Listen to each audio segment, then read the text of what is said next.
No, my mom came over for dinner. We had a couple bottles of wine, and then I decided that wasn't enough and I should have a couple White Russians. And the last one was bigger than the first one. Wow. The end of the bottle. That's going for a Wednesday. That's going at it pretty good. Yeah. Yep. Yeah. Not gonna lie. Yep. Yeah. It was. Been a long week. And not even in a bad way. It's just been a long week. I'm with that. Well, sure. We're not. Oh no, we're live, so I can't. I can't watch. I can't watch NBC News anymore. I'm done. Went back to Wink. Matt Devitt talks to me. The angry weather guy at NBC talks at me. Smartest guy in the room. Got picked on his whole life. There's not a doubt in my mind. That's not the tall guy with the deep voice, is it? Yeah, hate him. Really? Absolutely hate him. His delivery's awful. He's awful. And people say that about me, but I mean, whatever. What happened to Allison? Is she still there? I like her when she's on, but they put him on more, and he just gets mad at you. I had Kelly on my 4. I like Kelly. She's great. Oh, Kelly Burns? She's awesome. Yeah, she is. Yeah, she told people not to go out the other day too when it wasn't a storm, so I'm done with her. Really? Precaution, Mark. You're mad at him for telling you to stay home. It wasn't a fucking hurricane. Well, it's just what do you want them to do? Be normal. Be real. Be real. Treat people with an ounce of respect. We just went through a Cat 5. Right, that thing was 200 miles away. You're treating it like it was hitting us with a direct hit. They're paranoid. Come on. Well, okay. Lighten up, I turned off and went to another station. The same way I turned off and went to another station during Ian because, well, they were in a box. I have to tell you, the Fort Myers news is better than the Jacksonville news. That's what you said. Yeah, the anchors are better. And even I'd say the majority of the reporters. There's a couple people up here who actually worked in Fort Myers back in the day. Hey, how close was that shooting, by the way? It was Jacksonville's huge. Right. You can literally drive almost an hour. It's the biggest city in North America. But it was by land size. It was but it's big, yes. It was considered anything across the river, I'm being told, is North Jacksonville. So it was across the river in North Jacksonville. But my daughter and granddaughter were in that neighborhood an hour before the shooting. Dang. And before news, because it came out, the shooting happened after 1, but it didn't come out for 3 hours. At 3 o'clock, my wife went to a Dollar General to pick up plates and what Oh, happened. my goodness. And so when she got home and I got the thing and I went, where'd you go? She went to Dollar General. I go, you didn't by chance see a gunman walking in when you were walking out, did you? So it took a little while to figure out where it was. So that was a little, my daughter's really good friend, one of the 3 people killed was her stepbrother. Oh my gosh. Yeah. Ugh. Just for shopping. Right. Mm-hmm. All right, time to get happy. No more anger. Let's get happy. That's okay. My wife pulled a U-mark a little bit because they did local all over the Today Show and everything like yesterday. There was no national except for the evening news at 6:30. It was like all local. And I'm not kidding. I mean, we got a quarter of an inch of rain and gusting winds 40, maybe we hit 50 once. I mean, we staggeringly lucky. No, Amen Corner. I've got stuff already. I'm gonna. We'll all believe it when we see it. Amen. I'm gonna have to hang it, and that'll be a thing of itself. It'll never get up. Where? Nope. It's just I have to. It'll never because then it's gonna fall if you hang it up, and I well, hope if it does, it better fall mid-show. Yes, or at least tilt. Mid-interview. All right, come on. Let's do radio. I'm fired up. Have some fun. Well, in Canada Relief, they all went to the volleyball match last night.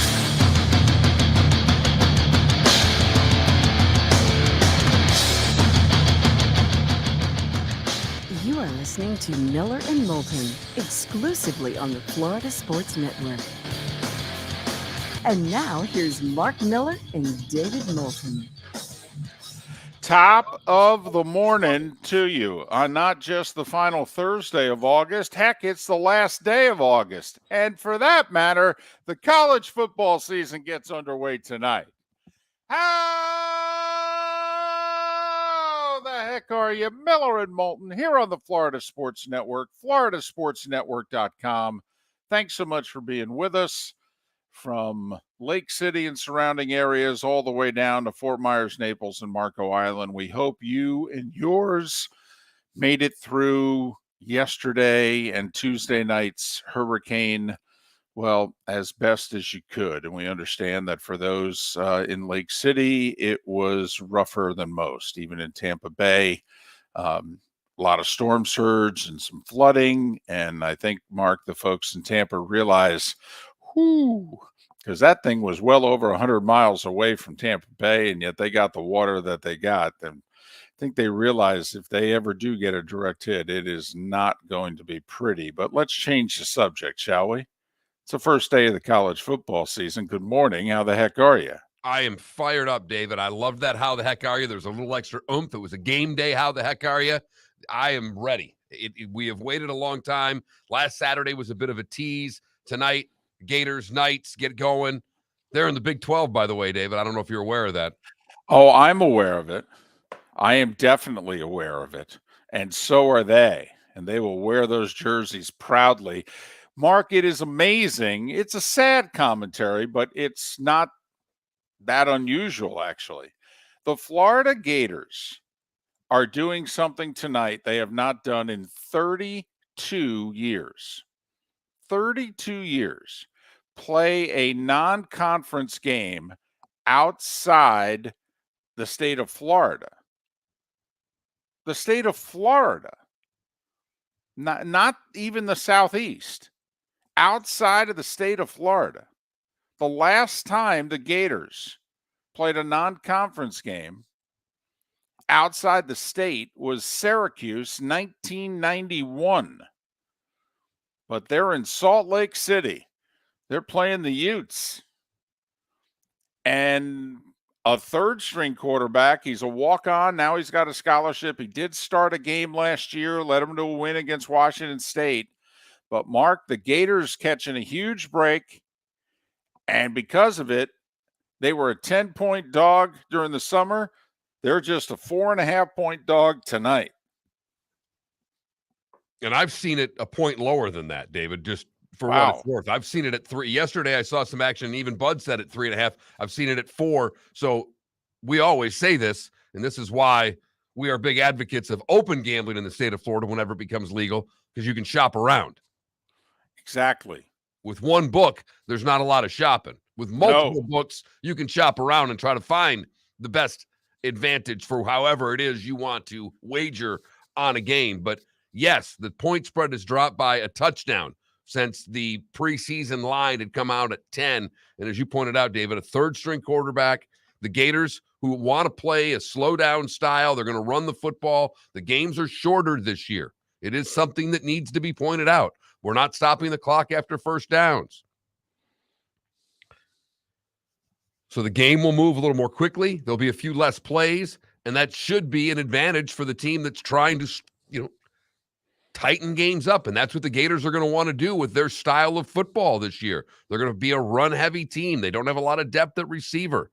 And this all playing to their advantage tonight in Salt Lake City. If the Gators can get it done up front. Until proven otherwise, edge Utah at the line of scrimmage. Also, the Gators playing in altitude, something they're not used to. Will that play a role at some point tonight? Just throwing it out there. But anyway, got Fowler, you got Herb Street, Holly Rowe, treating it like a big game. And then, of course, later on tonight, the Nebraska football team will play in front of about 30,000 less fans than the volleyball team played in front of last night. How about that scene? How awesome was that? And there's two parts of it that, I mean, it was so amazing at the football stadium in Lincoln last night, which was absolutely packed. A record, by the way, in the United States, the largest crowd ever to see a women's sporting event in the United States. They surpassed the U.S. women's national soccer team crowd in the World Cup final of 1999 in the Rose Bowl. 92,003 in the house last night for Volleyball Day in the state of Nebraska. And the perennial outstanding Nebraska volleyball program playing before 92,000. They played a team they were going to have no trouble beating, and they beat them easily. But Mark, the sportsman in me, had one reaction, but the father to a daughter and a granddaughter actually had another reaction, kind of like, wow, isn't this cool? No doubt. And it got me thinking, could anything happen in the state of Florida similarly? Because Nebraska is a really good volleyball program. This was a bit of a challenge to them. Yeah. And they took it on, and the fans responded. And when I thought of it, I immediately thought, could the Gators gymnastics team, my wife's a gymnastics nut, and the Gators gymnastics program is great. Could they pull something like that off in the Swamp? That was the sport I mean. If something could be done in Florida with the three schools, who could do it at that type of level? And I thought, could the Gators gymnastics team do it in the Swamp? The Florida State women's soccer program is outstanding. I mean, so has the Gators been, but Florida State lately.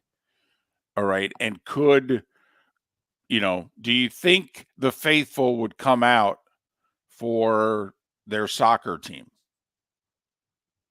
I'm with you. I definitely feel like other schools will now try to follow suit. Oh, there's no they'll question. Try to copy them. Yeah, I hope so. But I mean, try is one thing. 92,000. I mean, you really have to try. Yeah, you got to be all in. You can succeed. And what Nebraska pulled off last night was sensational. Absolutely sensational.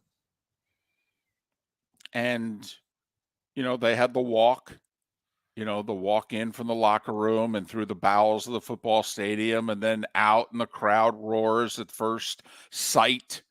And then they run out onto the court, and the court is elevated, and it was, near the one end zone. And can just only imagine being a part of that team.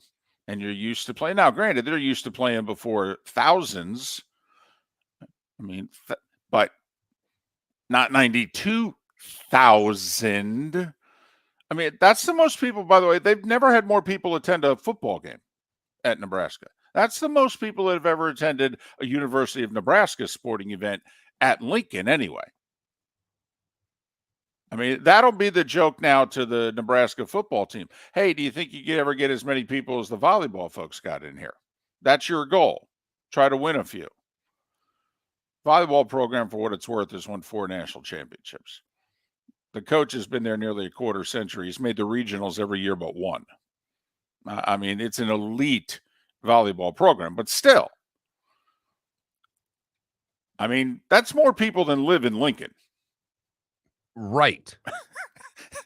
By a lot. I mean, there's a lot of people from Omaha had to get in the car on a Wednesday. What are you doing? I'm going to the volleyball match. Oh, where is it? Carver High?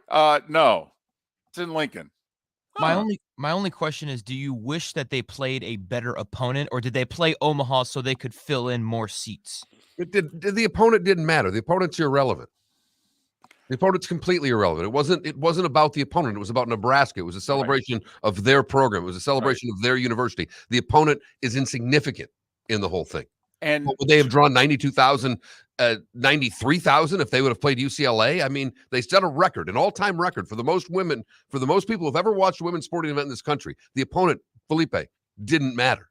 And the reason why I think Omaha was a good choice is that it was an in-state program, a school that's gone D1 recently. In fact, Trev Alberts, the Nebraska AD, came from being the AD at Nebraska Omaha. And also, I think it's cool for those players too. I mean, that's an experience that they'll remember also forever. So I think it was the right opponent. And you're right. You're celebrating. Like there was a tremendous, there was number 1 Wisconsin at number 20 Arkansas last night in volleyball, and it went the full 5 sets. I mean, I don't think they needed to have a scheduled match like that because they were just celebrating. And also, it allows every player to get in.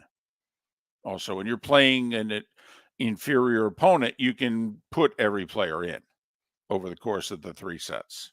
So, no, I think they scheduled it perfectly. But that's remarkable. It was an awesome scene. And you were right, Mark. It was Big Ten Network. No, nobody else was going to put it on. Although, I don't know. They would now. ESPNU is probably kicking themselves going, how did we not have this? I'm going to say, did we say no to this? Did we not know they were packing the house? And I know you normally think 5,000 or 7,000. No, 92. Hey, speaking of which, the national semifinals and finals for volleyball this year are in Tampa. They're at Emily. In case anybody's interested. Mark, I know that you pay attention whenever the National Gymnastics Championships are Atlanta or South because of your wife's gymnastics fandom. There's a volleyball fan out there you probably knew, but if you didn't, the volleyball semifinals and finals are in Tampa this year. So, where they should have the Frozen Four every year. Yes, absolutely. Rough one for Felipe's Marlins last night. Well, you knew it was over when David Robertson went in the game. Got that right. And Felipe, they are now a game beneath 500. Uh-oh. First time since May? Yes. It was a hell of a run. It was a very, very brazen pick by you. And you should have accepted the win earlier in the week when we gave you the opportunity, because I don't know if they'll have another one now as the Rays take 2 from the Marlins. And the Rays get it done with Baltimore losing, so they've got that to a game and a half now in the East. We have a tremendous show lined up for you as always. Alex Golesh, the head coach of USF, will join us, as will Roy Cummings. Miller and Moulton, the starting 5, 25 minutes away right here on the Florida Sports Network. Hello, friends and family of Southwest Florida. Are you looking to tap into the electric vehicle market? Well, look no further, because we here at Southwest Florida Golf Carts have just what you need. E-bikes, golf carts, LSVs, scooters, and more. Come down and talk with one of our experienced sales reps, have a soda and a smile, and you could be cruising the streets in your new EV today. Stop by the store or visit our website at flgolfcarts.com and enter for a chance to win $100 off your next purchase by answering John's monthly sports question. Located on the East Trail, locally owned Naples Tiki Bar and Grill is an outdoor eatery next to the Hitching Post Shopping Center. Island-inspired food with a true tiki theme. The best place in Naples to enjoy the beautiful weather in Southwest Florida. The Naples Tiki Bar and Grill offers a great menu for dine-in or takeout. Enjoy our famous pulled pork, huge burgers, and tiki bar cocktails. Don't miss happy hour every day from 3 to 6 and live music 7 days a week. See you soon at the Naples Tiki Bar and Grill, 11498 Tamiami Trail East. The law firm of Michael F. Hornung specializes in criminal defense, DUI, personal injury, nursing home claims, and auto accidents. I'm a former prosecutor with over 34 years of experience. The information I know is information you need to know. If you've been arrested for a DUI, time is of the essence to maintain your driving privileges. Call the law firm of Michael F. Hornung for a free consultation. At the law firm of Michael F. Hornung, we are committed to excellence in your representation. Being a local attorney with local knowledge is clutch to the success of your case. For over 30 years, we have successfully represented the citizens of Southwest Florida. For a free consultation, call 239-437-0095. That's 239-437-0095. Our offices are conveniently located in Fort Myers. Visit online at mfh-law.com. You are listening to Miller and Moulton on the Florida Sports Network.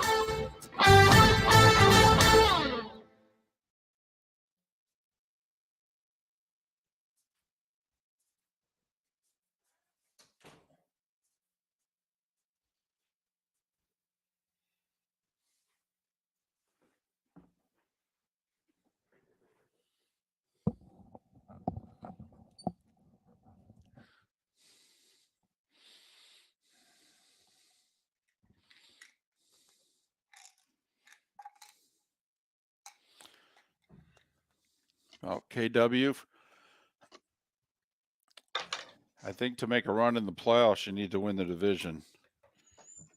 Because the problem is if you stay the 5, you got to go Phillies and then Braves.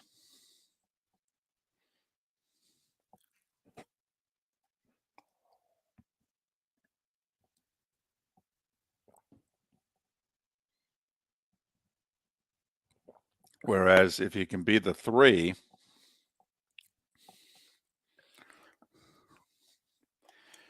you can play whoever, San Francisco, Arizona, Yeah. the Reds, the Marlins, and then play the Dodgers, who are tearing the cover off the ball right now, but they don't have the starting pitching they've had in the past. What were you saying, Felipe? Here it is. Here's the graphic. Inter Miami this season without Messi, 26 matches, 28 goals. With Messi, 10 matches, 27 goals. No Messi, negative 11 goal differential. With Messi, plus 16. Couldn't even beat Nashville last night. Failed. That's who I was looking for.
A little more Gator fandom, Adam. Not much more. I've seen more Georgia fandom. You're listening to Miller and Moulton, exclusively on the Florida Sports Network. 21 minutes past the hour, final day of August. College football season officially kicking off tonight. Don't know what that was 5 days ago, but it is underway tonight. The Gators in Utah.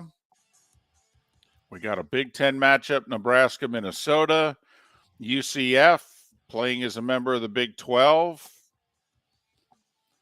We got some interesting games tonight at least. Wet your whistle. Get you ready for the weekend. Not the greatest weekend, I will say. One good game a day with LSU and Florida State on Sunday being the big one. But I'm fired up to watch North Carolina and South Carolina. I'm with you. South Carolina, by the way, can play the no respect card, which I hate that teams play, but they can play it. They finished with 8 wins last year. Their last 2 regular season wins were, Tennessee and Clemson. Beat them both up pretty good. Kept both out of the playoff, thank you very much. Ohio State hopefully sent South Carolina some gift baskets. It's the reason they got in the playoff with South Carolina. South Carolina returns their quarterback. They're an underdog against North Carolina. That's right. The SEC school's an underdog to the ACC school. No respect at all, I tell you. So you're right. I'm with you. That game interests me. And it's a big point spread, but West Virginia and Penn State are playing. That's another fun game. That's a game that, and I know it's West Virginia and Pitt, but West Virginia and Penn State's another game that should be played more often, if you know what I mean. Absolutely. Absolutely. Means more to West Virginia, but still. Penn State fans from back in the day, that's who they played. They played Maryland. They played Pitt. They played West Virginia. That's who they played. Should have been in the Big East all along. There should still be a Big East football conference, but, there's a lot of conferences that have screwed things up over the last 30 years. And they're going to continue to screw it up. Speaking of which, the irony yesterday that all the conference commissioners are meeting to talk college football playoff and that the Pac-12 commissioner is there. Well, it's one of his last opportunities. I wonder if they gave him parting gifts. Hey, listen, when you go back to the offices, here's a year's supply of rice-a-roni, the San Francisco treat. And you'll need it because you're not getting paid anymore. Right. Is it too soon? Too cold? Or the Pac-12 commissioner looking across at Mike Oresco going, I'm going to raid like 6 teams out of your conference in 2 weeks, right? Hey, Mike, good to see you again. Yeah. Hey, George, sorry about what's going on. Yeah, don't be sorry for me. I'm going to be sorry for you next time we meet. Yep. Apparently, according to Greg Sankey, everything was cordial. Yeah, the 5 families getting together on The Godfather, that was cordial too, wasn't it? Hell, there was even hugging and kissing that went on at one point in that meeting. Everything was fine, right? There was an ovation at the end of that meeting, right? Let's bring out the bruschetta. This is going swimmingly. Right. Have a feeling that way. Did you hear the story? So apparently they meet at the same hotel for these college football playoff committee meetings every time in Dallas. Same one. So much so that the hotel bar has named some drinks after the conferences and the playoff committee meeting. One of them 2 years ago, the drink was called the Alliance. Remember? The Alliance, Pac-12, Big Ten, ACC. Right. Right. They're forming an alliance because of the big bad wolf known as the SEC. We're going to align. We're going to save college athletics, the student athletes' well-being. Right. Well, the Alliance has been taken off the drink menu at the hotel bar. Well, you got to refresh those menus often, David. You don't want to get people complacent with what the drinks are. You want to keep the crowd guessing what you're going to have and keep things fresh. That's what those bartenders like to do, David. Mark, to me, that's the bar manager being on the ball. That's like when you go to a sports bar and the difference between the staff knowing what games are on and somebody walks in and goes, "Hey, I need and you go, "Oh, yep, absolutely, but it's over on that TV and I can put it on this one as soon as this game ends." Okay, great, cool, thanks. Or the staff that's just there working. Their job is drinks. And you go, "Hey, is the Steelers game on?" And they look at you like, "I don't know, is it?" So that's a staff that's paying attention there. Somebody going, "Yeah, guys, we can't have the Alliance as a drink. Why? Because the Alliance is no more. So the drink's got to go away. We either got to get rid of the drink or we got to rename it." The Alliance, huh? The Alliance, no more, no longer offered at that bar. Nothing official came out of the meeting, but it's pretty much been agreed that 6 conference champions is getting reduced to 5. Huh, imagine that. And they amazingly found money to pay for the families of the players to attend the games. I don't know how. I mean, they don't have any. It's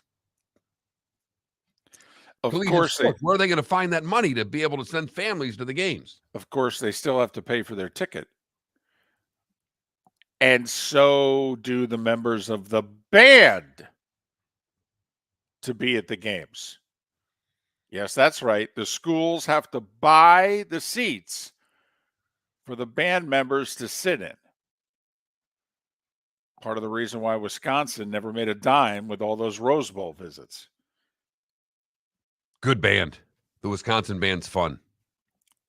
They're not the Stanford band, but they're fun. I haven't seen them in a while, but, when I saw them at Camp Randall back in, I think it was either 94 or 95 when they played the Gophers, it was a fun day. A little bit of alcohol consumed around me that day. They're good at that. We talked about that. That's Wisconsin. 7 of the top 10 drinking cities in North America, or in the United States, rather, are in Wisconsin. Right. They get after it. That's unbelievable. Don't you think they should tie an NIL in with beer sales of some kind? I mean, Iowa's doing it. Don't you think the University of Wisconsin? The problem is they probably have to pick one. Couldn't they sit down with all of them and just say, "Listen, make a deal, just think of it as a VIG." It's funny you say that. They tried to do that in Iowa with all that, they tried to get a collaboration, couldn't do it. They found one brewer. It was just too, not that they, it was too cumbersome to try to get everybody to come together on one thing. They ended up with one beer, that Swarm beer. I've got 3 left in the fridge. Someone sent me a 4-pack of it. How is it? It's good. It's a good beer. It's a nice, easy drinking beer. Okay, well, I mean, that's important. I know you're buying it to contribute, and I don't mean you. I mean, those that are buying it are doing it probably to contribute to the University of Iowa athletics. Make sure that those kids don't have to gamble on events, that they can get money themselves. And remember, they are the only college student athletes that are gambling on sports, only in the state of Iowa, nowhere else. And Will Greer is the only college football player in the last 8 years to take a performance-enhancing drug. It's important to remember these 2 facts. Golly. NCAA. Honestly. Congress or the NCAA. And it's a lot closer than you think. I know your immediate reaction is to say Congress, but it's a lot closer than you think. Congress does more damage to more people. I will give you that. But from an inept standpoint, the NCAA is right there with them. And because the NCAA, see, here's the difference. Congress actually gets things done, whether it's good or bad. The NCAA can't get anything done unless Charles Robinson from Yahoo does a report. And then the only thing they seemingly can do is deny kids medical hardships who have legitimate reasons to why it is they are now where they are. Oh, no, I'm sorry. You can't play. Oh, okay. I thought it was all about the student athletes. Yeah, just not you. The law firm of Michael F. Hornung specializes in criminal defense, DUI, personal injury, nursing home claims, and auto accidents. I'm a former prosecutor with over 34 years of experience. The information I know is information you need to know. If you've been arrested for a DUI, time is of the essence to maintain your driving privileges. Call the law firm of Michael F. Hornung for a free consultation. At the law firm of Michael F. Hornung, we are committed to excellence in your representation. Being a local attorney with local knowledge is clutch to the success of your case. For over 30 years, we have successfully represented the citizens of Southwest Florida. For a free consultation, call 239-437-0095. That's 239-437-0095. Our offices are conveniently located in Fort Myers. Visit online at mfh-law.com. Ladies and gentlemen, once again. Hi. Excuse me. Hey, the line starts back here. Ma'am, if your party's not here, you're going to have to go around again. If you had the opportunity to avoid all this, Salt Live, transportation provider of the Miller and Moulton Morning Show, making your trip to and from the airport seamless and stress-free. Salt Live is supported with the help of local partners like the Bayfront Inn. Gather your family and friends and enjoy a leisurely day on the water with a pontoon or deck boat. If you prefer to explore the waterways without a motor, the Bayfront has canoes, standboards, and kayaks. At the end of your journey, enjoy lunch or dinner at the Bamboo Tropical Bar and Grill. The Bayfront Inn, something for everyone on 5th Avenue in downtown Naples. BayfrontInNaples.com. When you need a ride, book with Salt Live Transportation, 308-8686, or book on saltlivetransportation.com.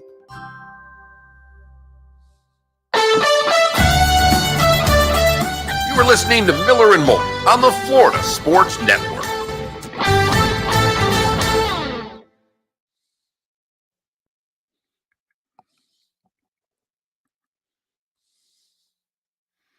So 24/7. Did you see this list they did, David? I don't think so.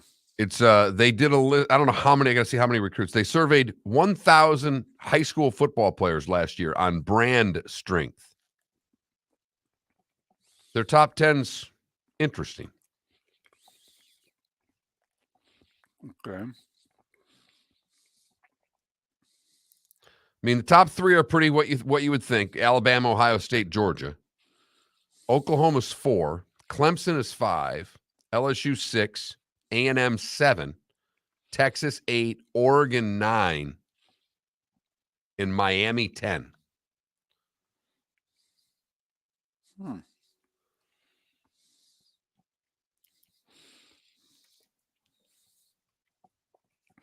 Ambient.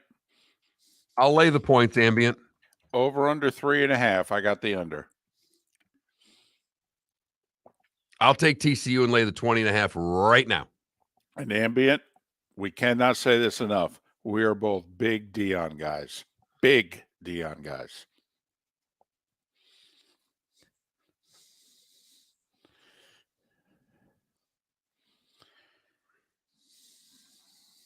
First off, J Gun, Brew McCoy's, like, I'm aware of is it the Texas player, Brew McCoy, or is this a company, Brew McCoy's?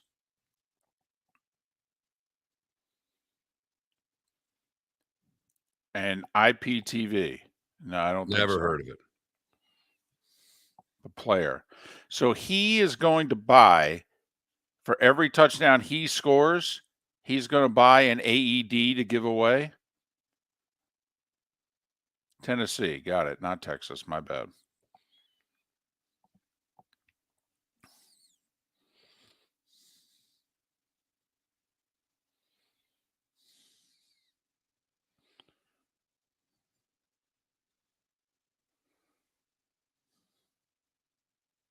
College football news never came through for you, huh? No. And I don't think we're going to use them. I was doing that as much as a courtesy as anything else. They really don't have much of a staff put together. They're a work in progress, I think.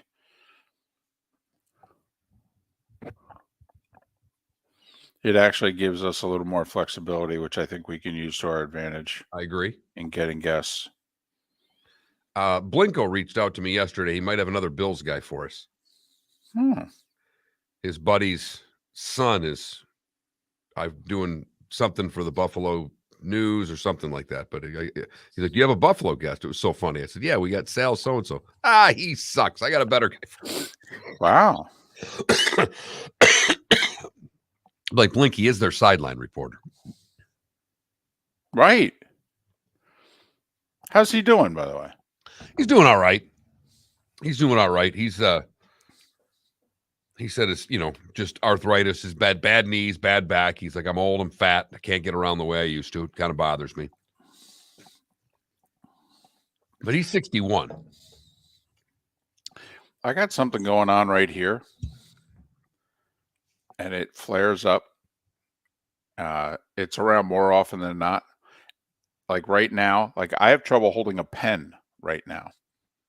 This hurts so bad. Ooh. And I have such little strength.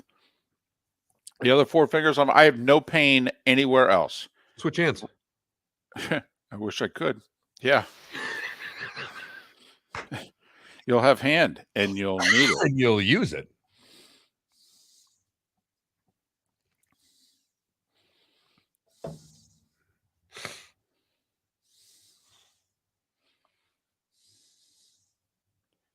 Oh, I hope I get as good of a nap today as I did yesterday.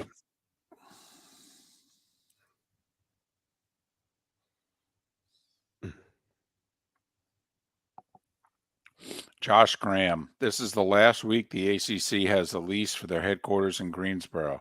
It's also the week the ACC could ask Stanford, Cal, and SMU, which would be poetic for a conference that it's abandoned its roots.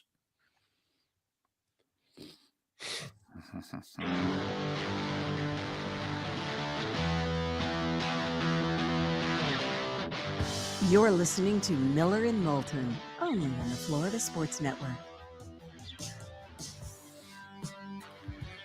22 minutes before the hour. Thanks so much for being with us. Final day of August, first day of the college football season. I know you Notre Dame and USC fans will swear that you played a game last Saturday. We don't know what you're talking about. Besides, one of the games is on the Pac-12 network. Did it really exist? Miller and Moulton, the Florida Sports Network, FloridaSportsNetwork.com. Alex Golesh, the South Florida football coach. He's going to join us every other week during the season. He's joining us 8 o'clock today. So there. Got that to look forward to, which is nice. Time now for... The Starting Five. 5 stories you need to know. It's the Starting Five on Miller and Moulton. Here's number 1. Let's start with college football, shall we? They had a college football playoff committee meeting in Dallas yesterday. Nothing formal, nothing official. But here's pretty much what they lined up that they'll take care of with their next meeting. Remember how it was going to be 12 teams in the playoff? And it was going to be the top 6 conference champions who get automatic spots. Well, that's going to become 5 because, well, the expectation is the Pac-12 is going to disappear.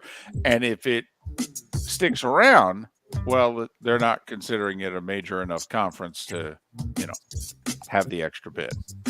So there. But this may be more interesting.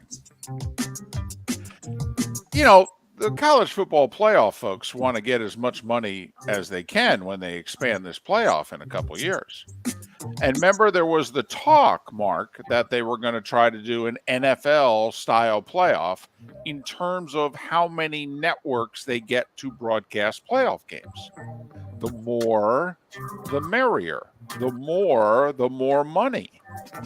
Well, behind closed doors, apparently they've decided, I don't think we're going to do it like the NFL. I don't know if we'll be able to have it just be on one network. Too many games, too much money probably for one network, but maybe we could do it on 2. You don't think maybe ESPN and Fox sat down with their conference commissioners, whose conferences they're bankrolling, and said, yeah, You're not going to bring NBC and CBS and any streaming service into this deal, are you? You know how much money we're paying you? We'll come up with as much money as we think is fair, and you'll suck it up and cash the checks. Got it? Because we can blow up your conference the same way we just blew up the Pac-12. Don't think we can't. That's how I think the meeting went. I could be wrong. By the way, Utah, without starting quarterback Cam Rising, I've got them as a 4.5-point favorite against the Gators. Some places you can get the Utah at -4, maybe even -3.5. If you want to bet the Gators tonight, you want to get them at where I see it, which is 4.5.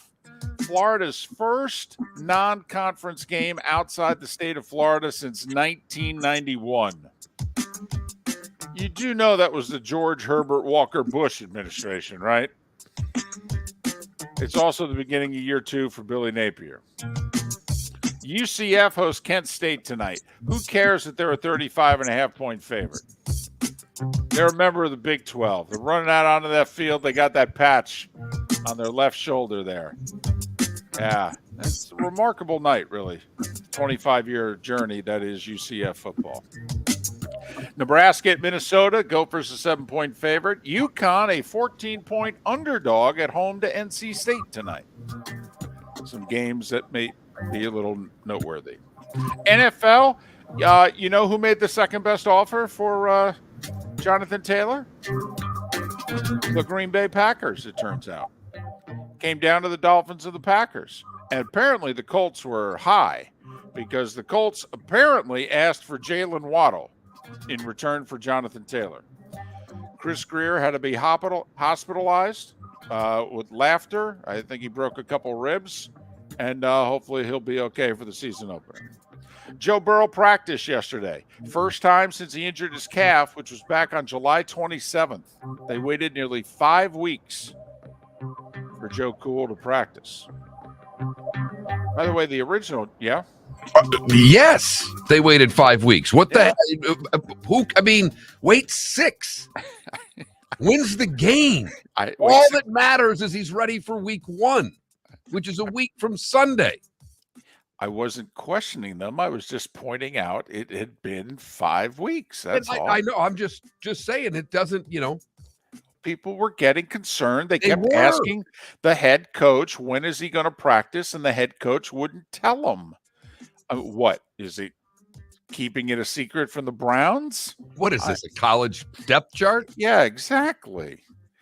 We'll head to baseball, but first, authorities in the Dominican Republic confirmed that they're also investigating a second official legal complaint of Rays shortstop Wander Franco being involved with an underage girl. So 2 official complaints, 3 alleged complaints for those keeping score at home. He's still on the commissioner's list, and nobody expects him to be with the Rays again this year, if ever.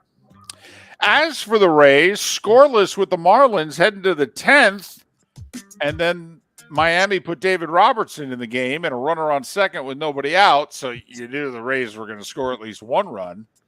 Turns out they scored 3. They beat the Marlins 3-0 in 10. Rays have won 4 in a row. Marlins 9-17 in August. Now, there was a radio show that told you on August 1st that the Marlins had a really difficult schedule in August and that they might have a difficult month. I'll try to find that radio station's name again and give it to you at the end of the show. Marlins are below 500 for the first time in over 3 months, and they're 3 back of the Giants for the final playoff spot in the National League. Good news for the Rays. The Orioles finally lost the game. White Sox doubled them up 10-5. Rays a game and a half back. 2 in the loss column. Game and a half back. Orioles own the tiebreaker right now. They're 6-3 against the Rays. They got a 4-game series left in Baltimore. Only way the Rays will win the tiebreaker is that they sweep that series. So likelihood is Baltimore will own the tiebreaker on the Rays when this thing heads down the stretch. Guardians saved their season yesterday. They scored 1 in the 9th to tie it. 3 in the 10th to win it against Minnesota 5-2. Cleveland still 5 back of the Twins. These two teams play 3 more times in Cleveland in the middle of September. Seattle, 21 wins in August. That seems like a lot to me. 5-4 over Oakland. They remain tied for first with the Astros, who swept the Red Sox in Boston. First time they've ever done that. 7-4 the final. So Seattle and Houston tied for first. Red Sox, by the way, 6.5 behind Texas for the final playoff spot. You could probably put a fork in them, but. And speaking of Texas, they blew a 5-3 8th inning lead, lost to the Mets 6-5 and 10. DJ Stewart with 2 homers and 4 RBIs for the Mets. The Rangers are the 6th seed. They're 2.5 ahead of Toronto, who beat Washington 7-0. The Cubs with a big win. Cody Bellinger RBI single in the 8th. They beat the Brewers 3-2. They're 3 back of Milwaukee in the Central. Reds avoided the sweep in San Francisco 4-1. The Giants still the 6th seed. The Reds a game behind the Giants. Arizona's a half a game behind the Giants. They got swept by LA 7-0 the final. Mark, the Dodgers, everybody should keep this in mind for next year. For whatever reason, August is the Dodgers month here. In the last 4 years, they're playing .793 baseball in August. .793 baseball in August the last 4 years. So if you bet baseball, keep that in mind next year. It's August. Just bet the Dodgers. That's remarkable. Trey Turner and Bryce Harper both homered again. Harper's homer was a 2-run shot in the 8th, gave the Phillies an 8-7 lead. It was also the 300th of his career. Problem for the Phils was, well, the Angels scored 3 in the 9th. Drury's 2-run homer won it 10-8. You know, if the Yankees could play the Tigers for the rest of the year, they might get back in this thing. 3 in a row against Detroit, 6-2 the final. They hit 3 homers, and Garrett Cole won his 12th. Pittsburgh swept KC 4-1. Cardinals scored 2 in the 9th off Hader because the Padres are just inventing ways to lose this season, 5-4. And the Braves swept the Rockies. Darren Vimes made his major league debut and pitched 6 innings of 2-run ball for Atlanta. See, that's what Atlanta needs more of, Mark. They need more quality young players to help bolster that roster. 7-3 Braves. U.S. Open. All right. On the men's side, I have to admit, Mark, I really should have checked this, okay, before I came on, because I did this update and I did it, last night, and it wasn't over yet. There were 2 major upsets at the U.S. Open yesterday. The 5-seed Rude and the 7-seed Tsitsipas both lost. Meanwhile, the 9th-seed Taylor Fritz and the 10th-seed Tiafoe, along with Djokovic, all won. Okay. Women's side, Coco Gauff, a winner in straight sets. Excuse me, 3-2. Allergies getting the better of me.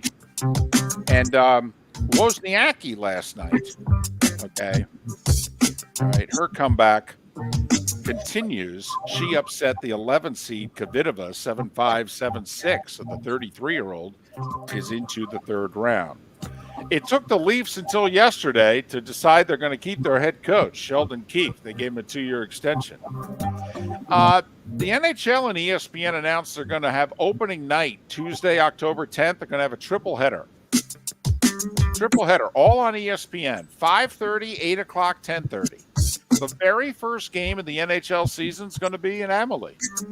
Lightning hosting Nashville. So there. I like it. And we talked about it earlier, 92,003 in the house in Lincoln. The most people to ever see a women's sporting event in American sports history. 92,003 surpasses the Rose Bowl crowd for the U.S. women's national team World Cup final in 99. They saw 4th-ranked Nebraska shut out Omaha 3-0. And, David, it is not just in the United States. It breaks the global women's sports attendance, which was 91,648. So there. Hey, we need 355 more of you to show up. Right. And they did. And that, at 10 minutes before the hour, was... That was the starting five every weekday morning at this time on Miller and Moulton.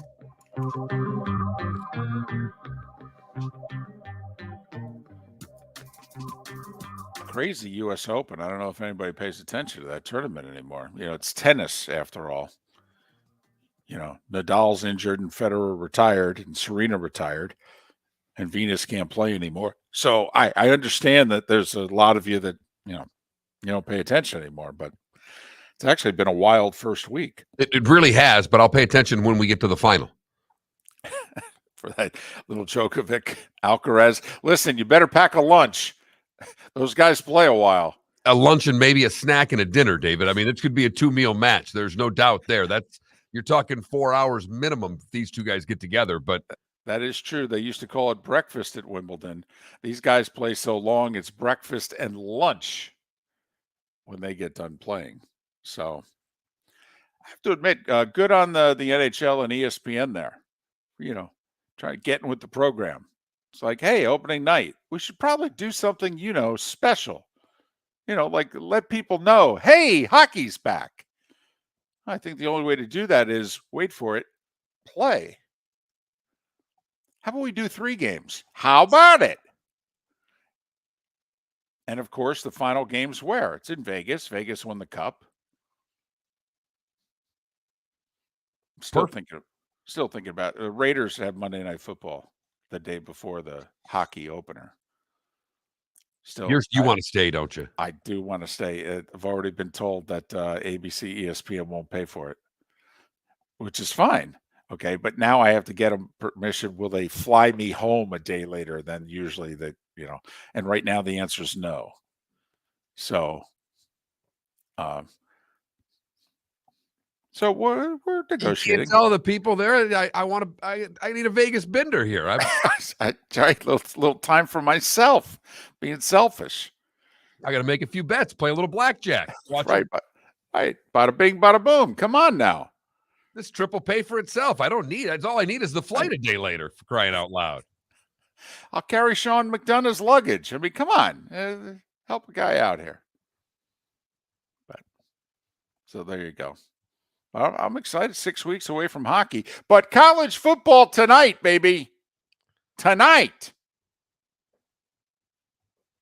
Don't have to wait any longer. Can the Gators pull the upset? Hello, friends and family of Southwest Florida. Are you looking to tap into the electric vehicle market? Well, look no further, because we here at Southwest Florida Golf Carts have just what you need. E-bikes, golf carts, LSVs, scooters, and more. Come down and talk with one of our experienced sales reps, have a soda and a smile, and you could be cruising the streets in your new EV today. Stop by the store or visit our website at flgolfcarts.com and enter for a chance to win $100 off your next purchase by answering John's monthly sports question. Ladies and gentlemen, once again. Hi. Excuse me. Hey, the line starts back here. Ma'am, if your party's not here, you're going to have to go around again. If you had the opportunity to avoid all this, wouldn't you? Salt Live is the official transportation provider of the Miller and Moulton Morning Show, making your trip to and from the airport seamless and stress-free. Salt Live is supported with the help of local partners like the Bayfront Inn. Gather your family and friends and enjoy a leisurely day on the water with a pontoon or deck boat. If you prefer to explore the waterways without a motor, the Bayfront has canoes, standboards, and kayaks. At the end of your journey, enjoy lunch or dinner at the Bamboo Tropical Bar and Grill. The Bayfront Inn, something for everyone on 5th Avenue in downtown Naples.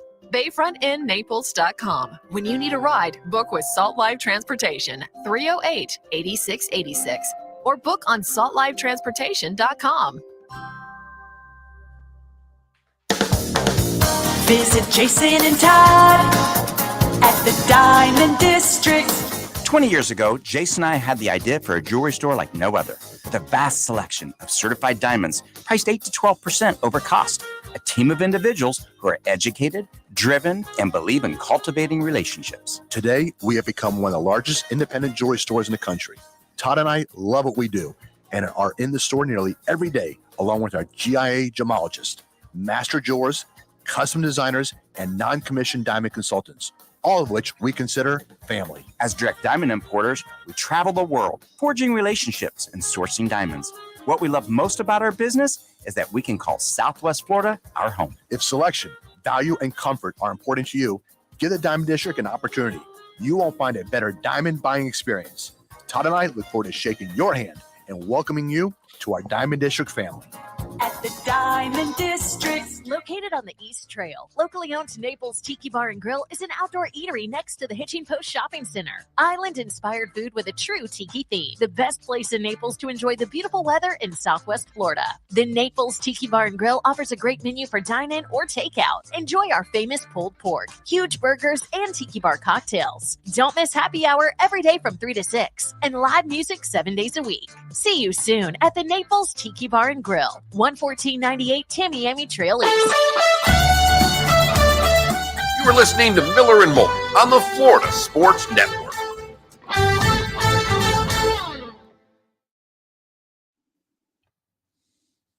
Got a little breaking news here, David.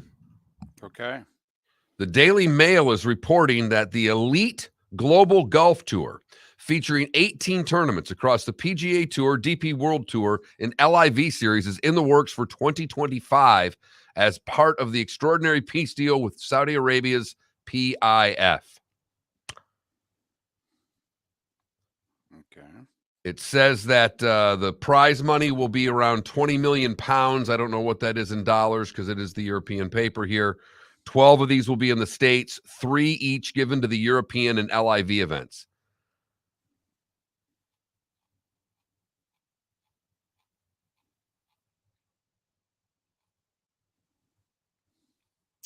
Apparently a pound is like $1.25. That sounds all right. So 20 million pounds is 25 million. That's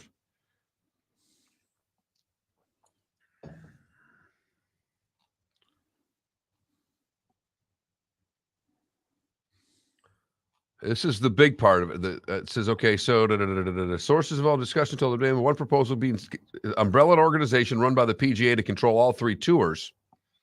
Unlike at present, players will be allowed to appear on all 3 tours, but an elite series of 18 events in addition to the 4 majors will be carved out with invitations restricted to leading players. Huh.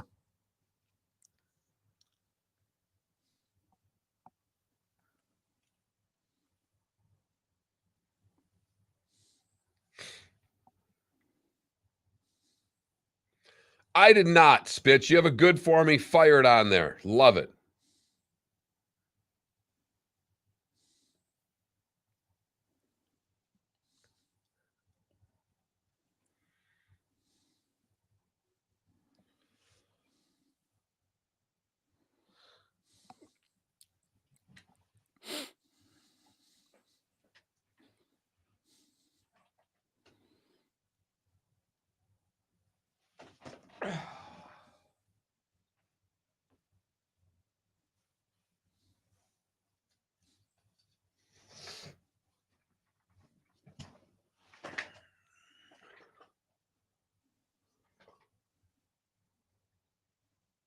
Oh, no. Today, Spitz.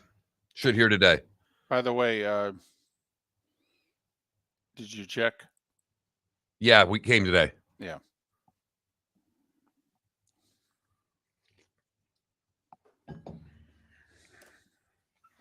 Yeah, I checked right after I got up. I checked baseball scores and then my bank account. And I got reimbursed for the fantasy event. I get it tomorrow. Awesome.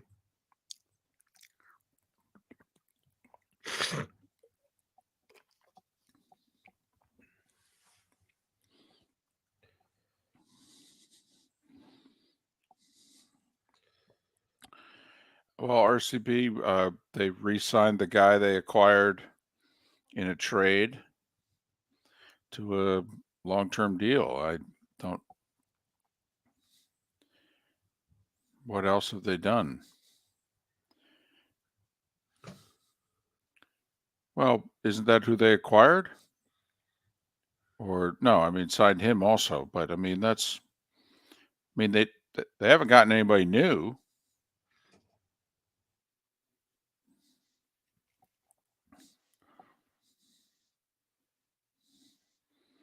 mean, they're still trying to put together a third line.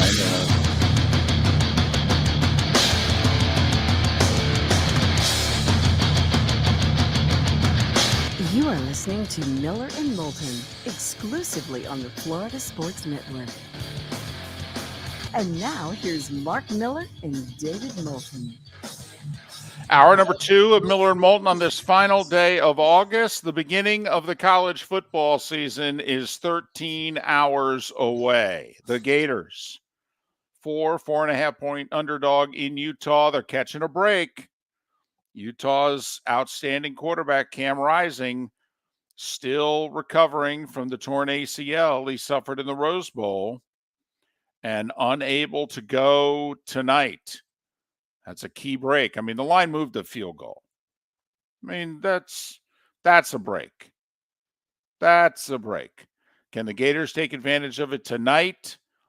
Inexperienced offensive line, a lot of young guys playing, particularly at receiver, new transfer quarterback. And Mark, this is, and I know I have been all over this guy. And the only time we saw him was the spring game in which, quite frankly, the Gators set offense back 50 years. But when this game's over tonight, win or lose, Florida needs to have the best quarterback on the field. I mean, this is a backup former walk-on, okay, he's played a little bit for Utah, but, he won a game in an emergency start last year against Washington State. Okay, but, I mean, I think, Mark, no matter what happens tonight, Mertz better be the best quarterback on the field. Totally agree, because it's really a third-string quarterback, because the guy listed as the backup is out as well. Right. So this is a third-string quarterback that they're playing against. And as we've talked about this, the line of scrimmage for Utah is good. They always are. They're, 37, 38 years old across the front. Exactly. Still have another year of eligibility left, too. It's amazing. I mean, you talk about super seniors at Utah. These guys are 47 years old. And then you throw in a COVID year. I mean, my goodness. But they are very good on both lines of scrimmage. It's going to be a rock fight. Yes, it will, which we think is how Florida wants to play. It's not the type of football their fans want to see, but we think that's what Billy Napier is building. And so if Utah is going to be conservative on offense with the, not their best quarterback, and Florida was probably going to be conservative on offense, well, because then maybe first one to 21 wins tonight. The over-under's, 44? Which is pretty low for a college football game. Yeah, I've got it at 44 and a half, so you're right. I'm tempted to go under, worried about a defensive touchdown, however, to maybe set the game over. But if you're a Gator fan, you want it to be under. You want it to be as close and low-scoring as possible. Utah hasn't lost at home since 2020. So it'd be a hell of a win for the Gators. Break and all, it would be a hell of a win coming off back-to-back 6 and 7 seasons for them to go to Utah and win. Be outstanding. Utes, by the way, 3-10 all-time against the SEC. And yes, that's right. I said Utes. In fact, I could say 2 Utes if you really want me to go there. Very nice. Thanks. Very nice. So you said during the break we have breaking news? Well, a story is out in the Daily Mail across the pond. Okay. That is saying that basically the framework of what golf is going to look like has been finally presented. Well, and Mark, let's face it, the sources for golf across the pond are better than they are in the U.S. because we found out who was going to be on the U.S. Ryder Cup team 24 hours before Zach Johnson made his picks from a media source across the pond. What they are saying is that the world's top golfers will be invited to play in a unified global tour featuring 18 tournaments as part of the deal with the Public Investment Fund from Saudi Arabia. They will involve tournaments on the PGA Tour, the DP World Tour, and the Saudi-backed LIV series. Nothing, the 3 tours, according to this, will operate independently next year, but the changes are meant for 2025. The tournaments will be invitation only based on a lot of different factors, world rankings, and they say there will be some wild card entrants may also be permitted. By the way, I can't confirm this in terms of, the qualifications for entry, but whatever it takes to keep Phil Mickelson out, okay? I think that will be on the list of entrant qualifications there. According to the story, the 18 tournaments, the prize money will be $25 million per event. Wow, it sounds like an LIV event. Really does, David. Huh. 12 of the events, according to this story, will be in the U.S. 3 will be on the DP World Tour, and 3 will be on the LIV Tour. I think that's a mistake. I think the best thing that LIV has done is take golf to places where they're starving to see top-notch golf. I actually think the LIV is right about this. I really do. We don't need any more big events in the United States, to be brutally honest. We don't. Well, they're going to be part of the PGA Tour. I think the 12 events are the elevated events now. That's how I'm reading into this. They're not going to be new events. I think they're just going to be part of. Gotcha. But I think that's where the 3 LIV events come into play, that they can take those events and put them South Africa, Australia, Asia, whatever you want to do with those events, and then the DP World Tour getting 3, so that'll take care of Europe. Now, I will say this will be big for the DP World Tour, which, listen, the DP World Tour, Mark, for everything that you say as to where the MLS is on the soccer stage worldwide, I'm telling you, that's about where the DP World Tour is right now. That is not a major tour. I'm sorry. It's not. The courses they play are largely garbage. There's 137 people in attendance. The fields are terrible. None of the top European players are playing on the DP World Tour. None of them. What it also says is that in addition to these events, the players will be able to move more freely between the tours. And that would be a big coup for not just LIV Golf, but for the DP World Tour. Because right now, with the way the PGA players are required to play on the tour, they're not playing in the DP events. They play one before the Open Championship. That's about it. Well, it would be interesting to see, will Rory, will Rahm, will Hovland, will they want to help out the DP World Tour, to be honest, to try to bring it back? And could this be where the détente happens between the old guard, if you will, that went to the LIV and that is now banned from European Ryder Cup? And also, Mark, for 2025, that's a Ryder Cup year. Does this, even though these guys are now past their prime and likely would not be selected for a team, but does this now bring those guys for 2025 back into play? And Europe. By the way, the article reads it would. Okay. What's interesting to me is now, the number of golfers on the PGA board outnumbers the non-golfers, if you will. They still have to pass this with the PGA Tour. And will they? I'm sorry, what did you say the purses are for these tournaments? $25 million. Yeah, it's going to pass. I'm going to go out on a limb. By the way, can you tell me who the World Golf Rankings are of the people that are on the board? I know one of them's Tiger. His ranking, by the way, it really brings the ranking down because it's like, 766.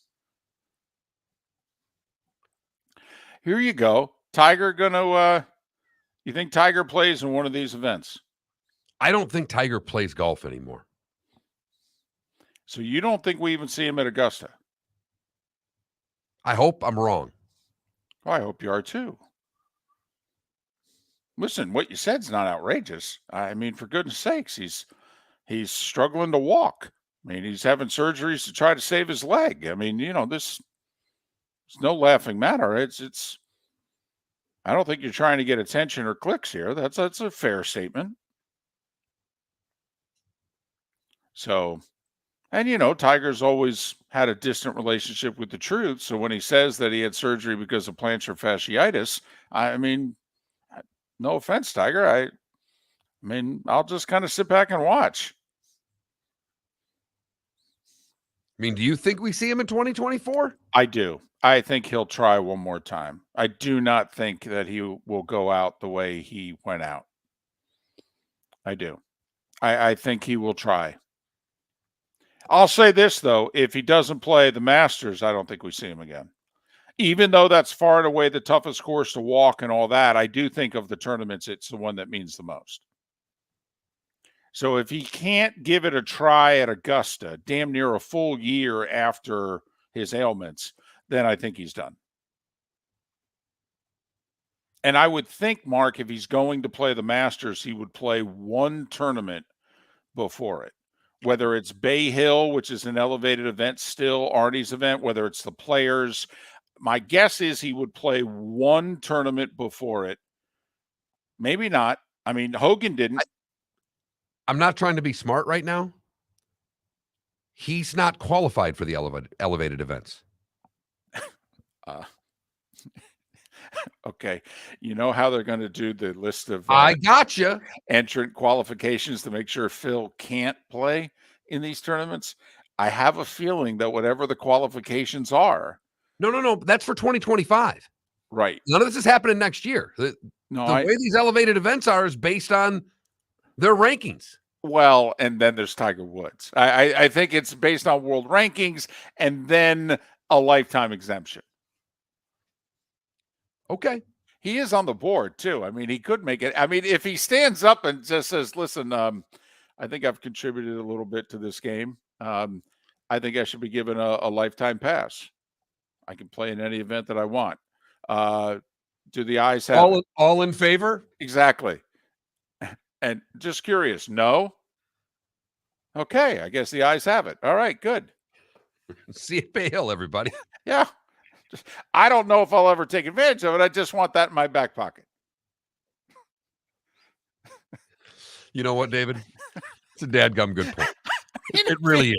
I mean, if he did it, who's going to complain? Not a damn soul. Miller and Moulton, Florida Sports Network.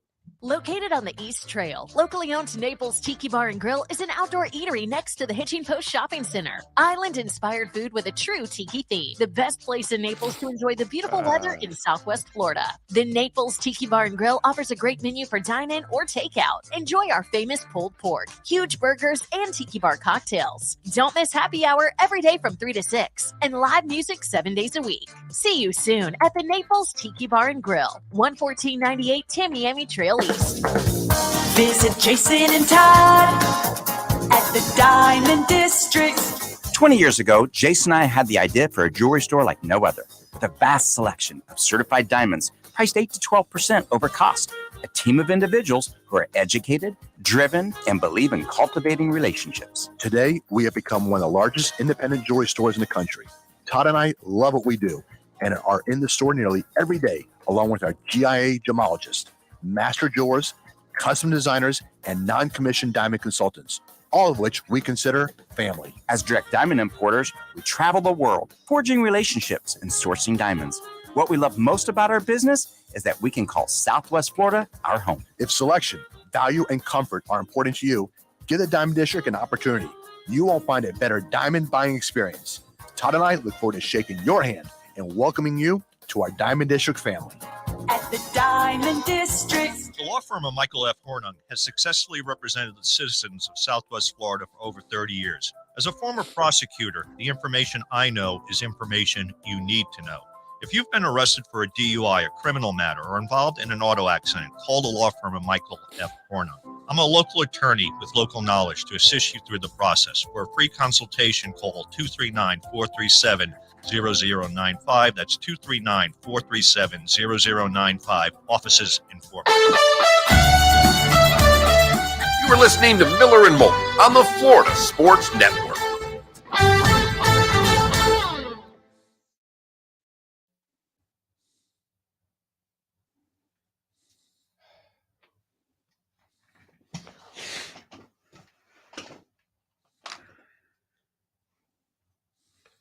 The line there was Keegan Bradley.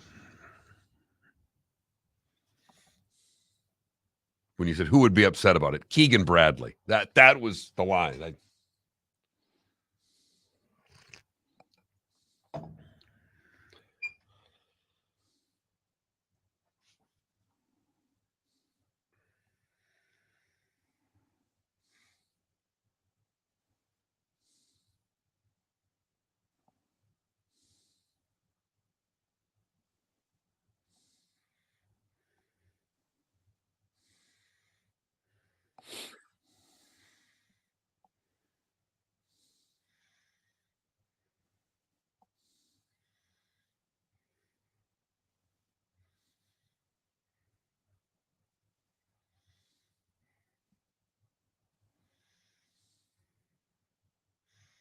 Dun, dun, dun, dun, dun, dun.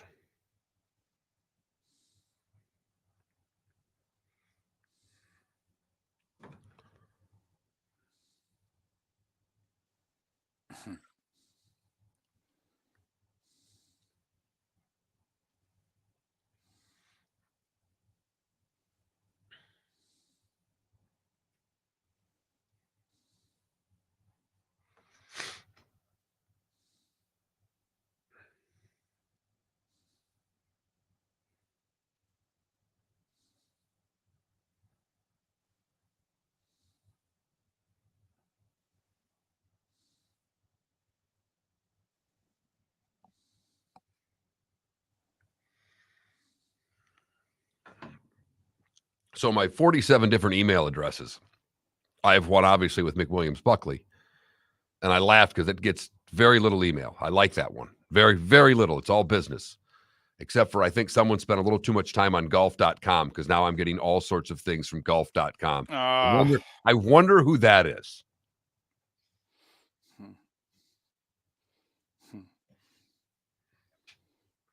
Sent all my DirecTV stuff back to them yesterday.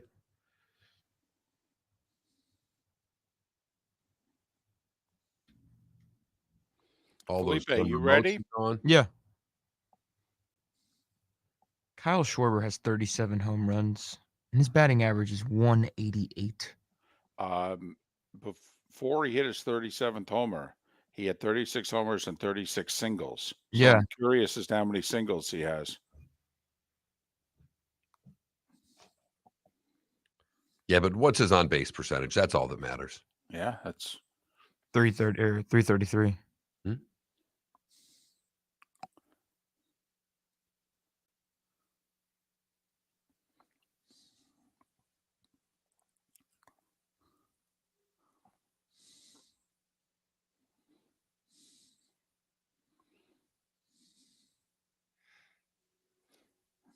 So did you see what the Rays did yesterday?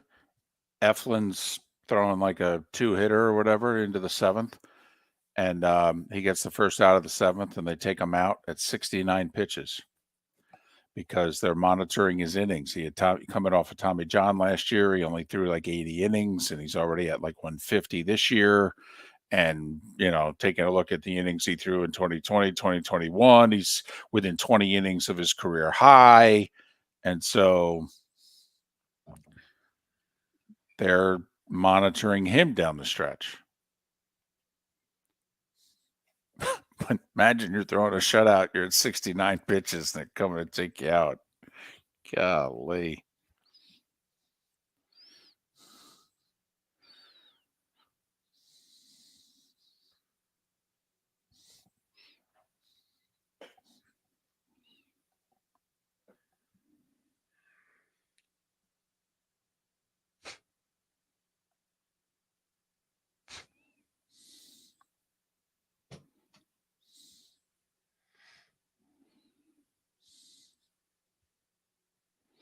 Do you know Bob Gibson had more complete games than wins?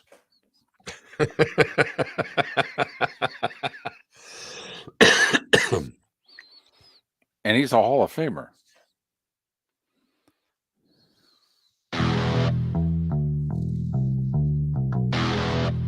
You're listening to Miller and Moulton, only on the Florida Sports Network. And now, here's Mark Miller and David Moulton.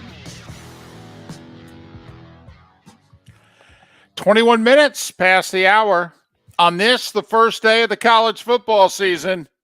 That's right. 7 days away from the NFL season kicking off.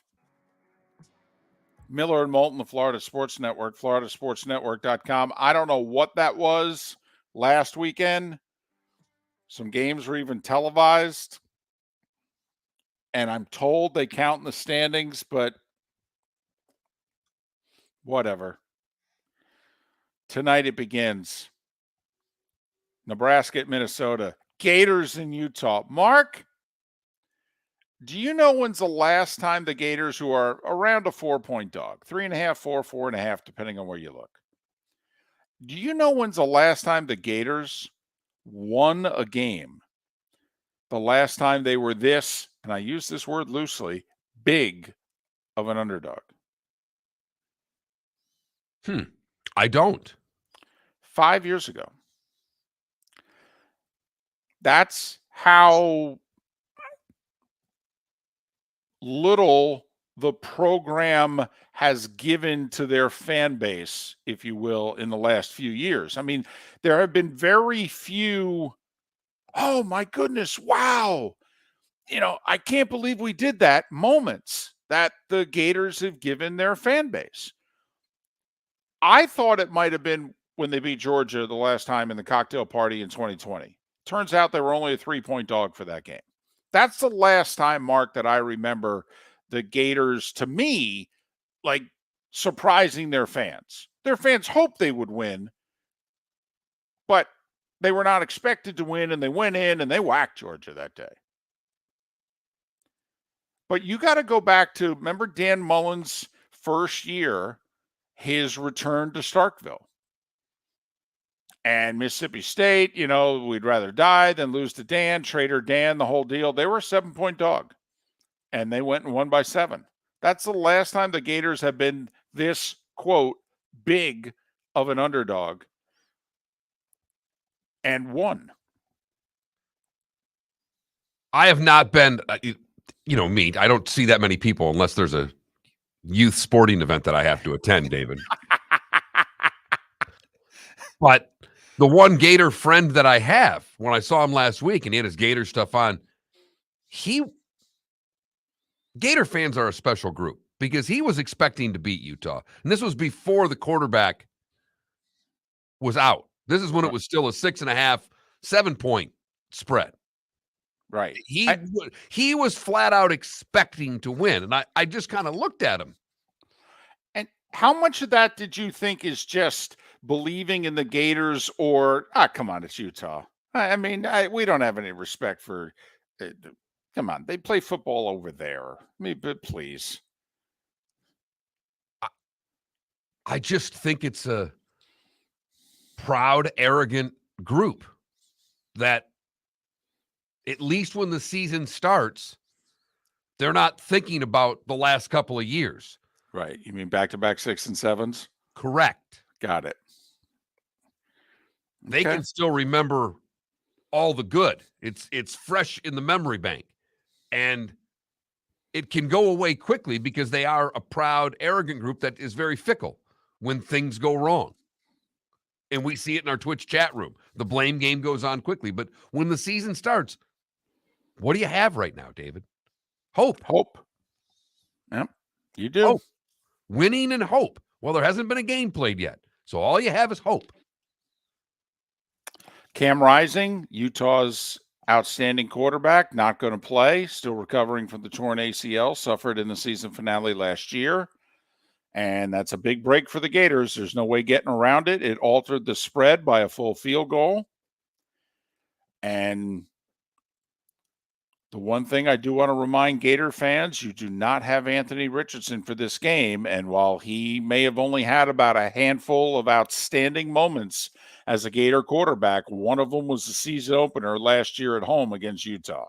He was tremendous.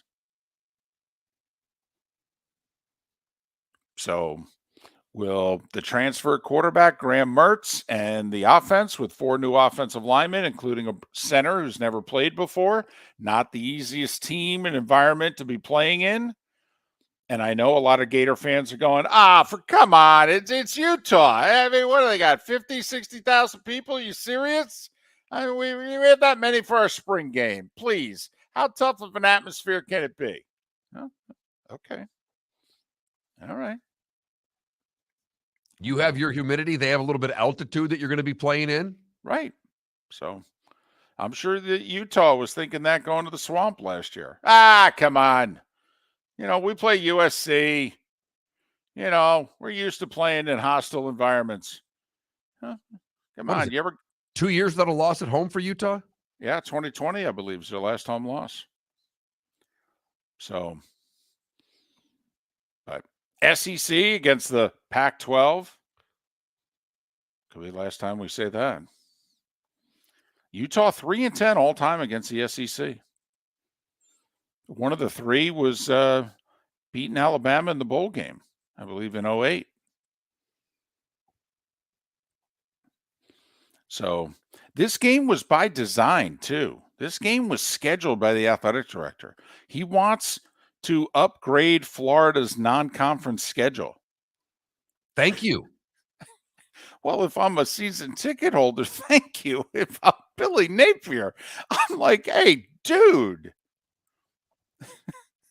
we're about to go to 9 conference games. You do know what conference we're in, right? I got to play Florida State every year. And what? That's not enough? We got home and homes with Miami. Hell, we got UCF on the schedule. And you felt the need to do a home and home with Utah. Thanks a lot.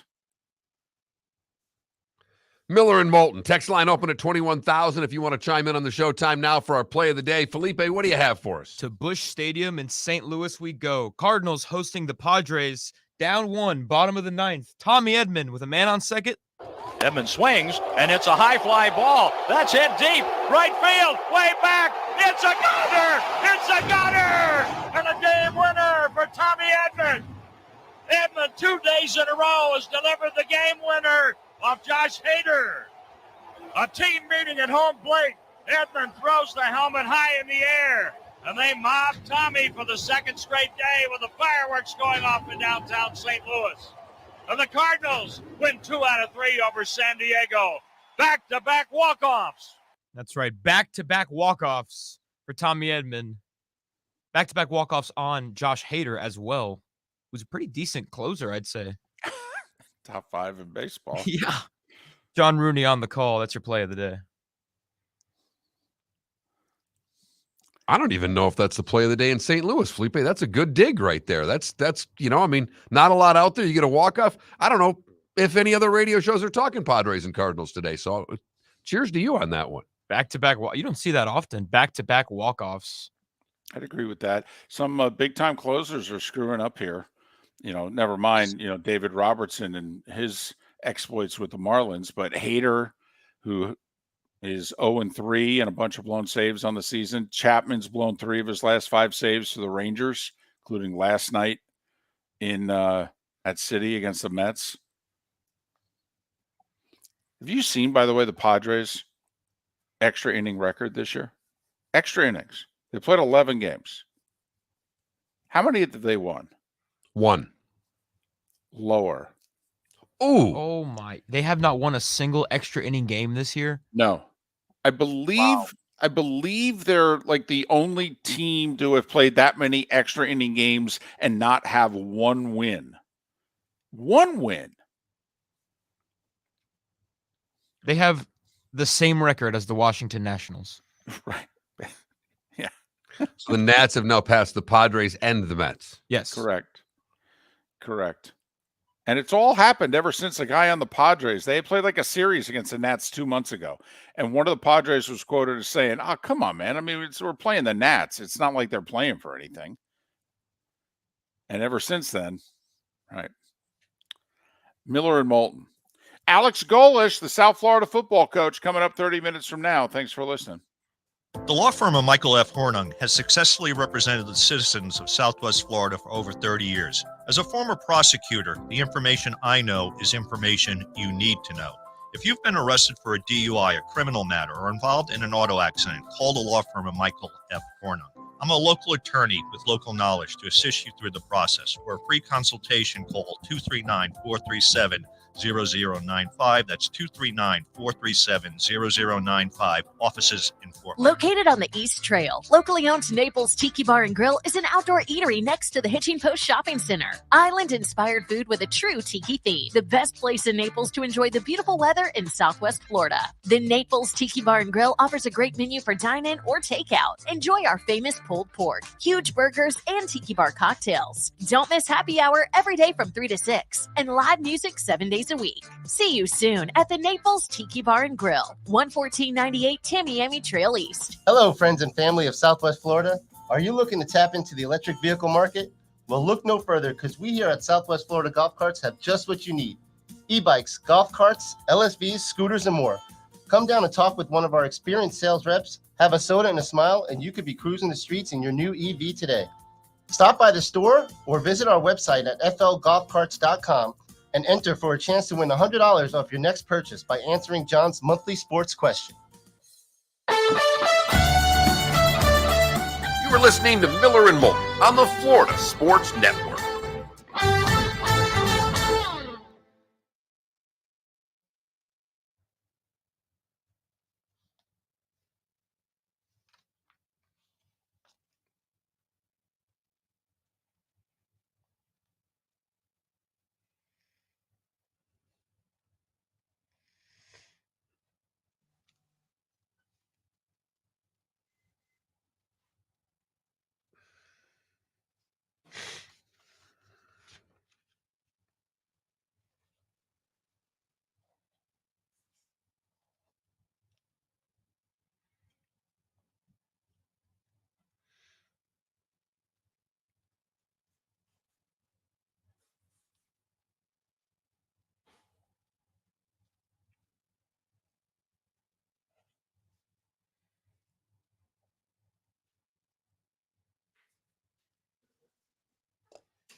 Now, Canada Relief, you do know the Niners, like, adamantly, publicly yesterday said, we are not trading Nick Bosa. But would I give up a first rounder for him? I might give up 2.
Problem is, Amby, and the Gators are so young. I mean, they're going to have a lot of guys returning.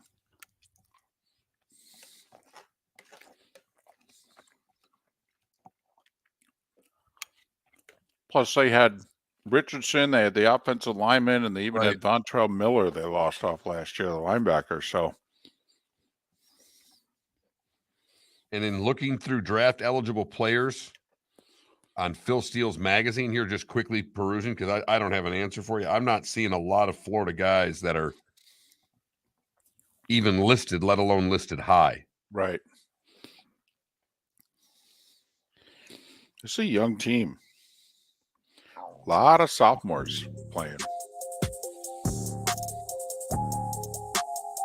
You're listening to Miller and Moulton, only on the Florida Sports Network.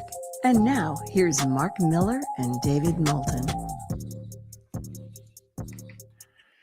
As we approach 22 minutes before the hour, thanks so much for being with us. Alex Golesh, the head coach of South Florida, is going to coach his first ever game as a head coach anyway, this coming weekend. That's a big deal. He'll downplay it. I'll try to go there with him. But, I mean, come on. We know. It just, I've been preparing for this. We're ready. Not going to give it a second thought. I don't know. There's got to be a moment, right? You're waiting in the tunnel. You run out on the field. You're standing there for the anthem or something. I mean, there's got to be a moment in which you do go, man, I did it. I'm doing this. I don't know. He's got a tough opponent.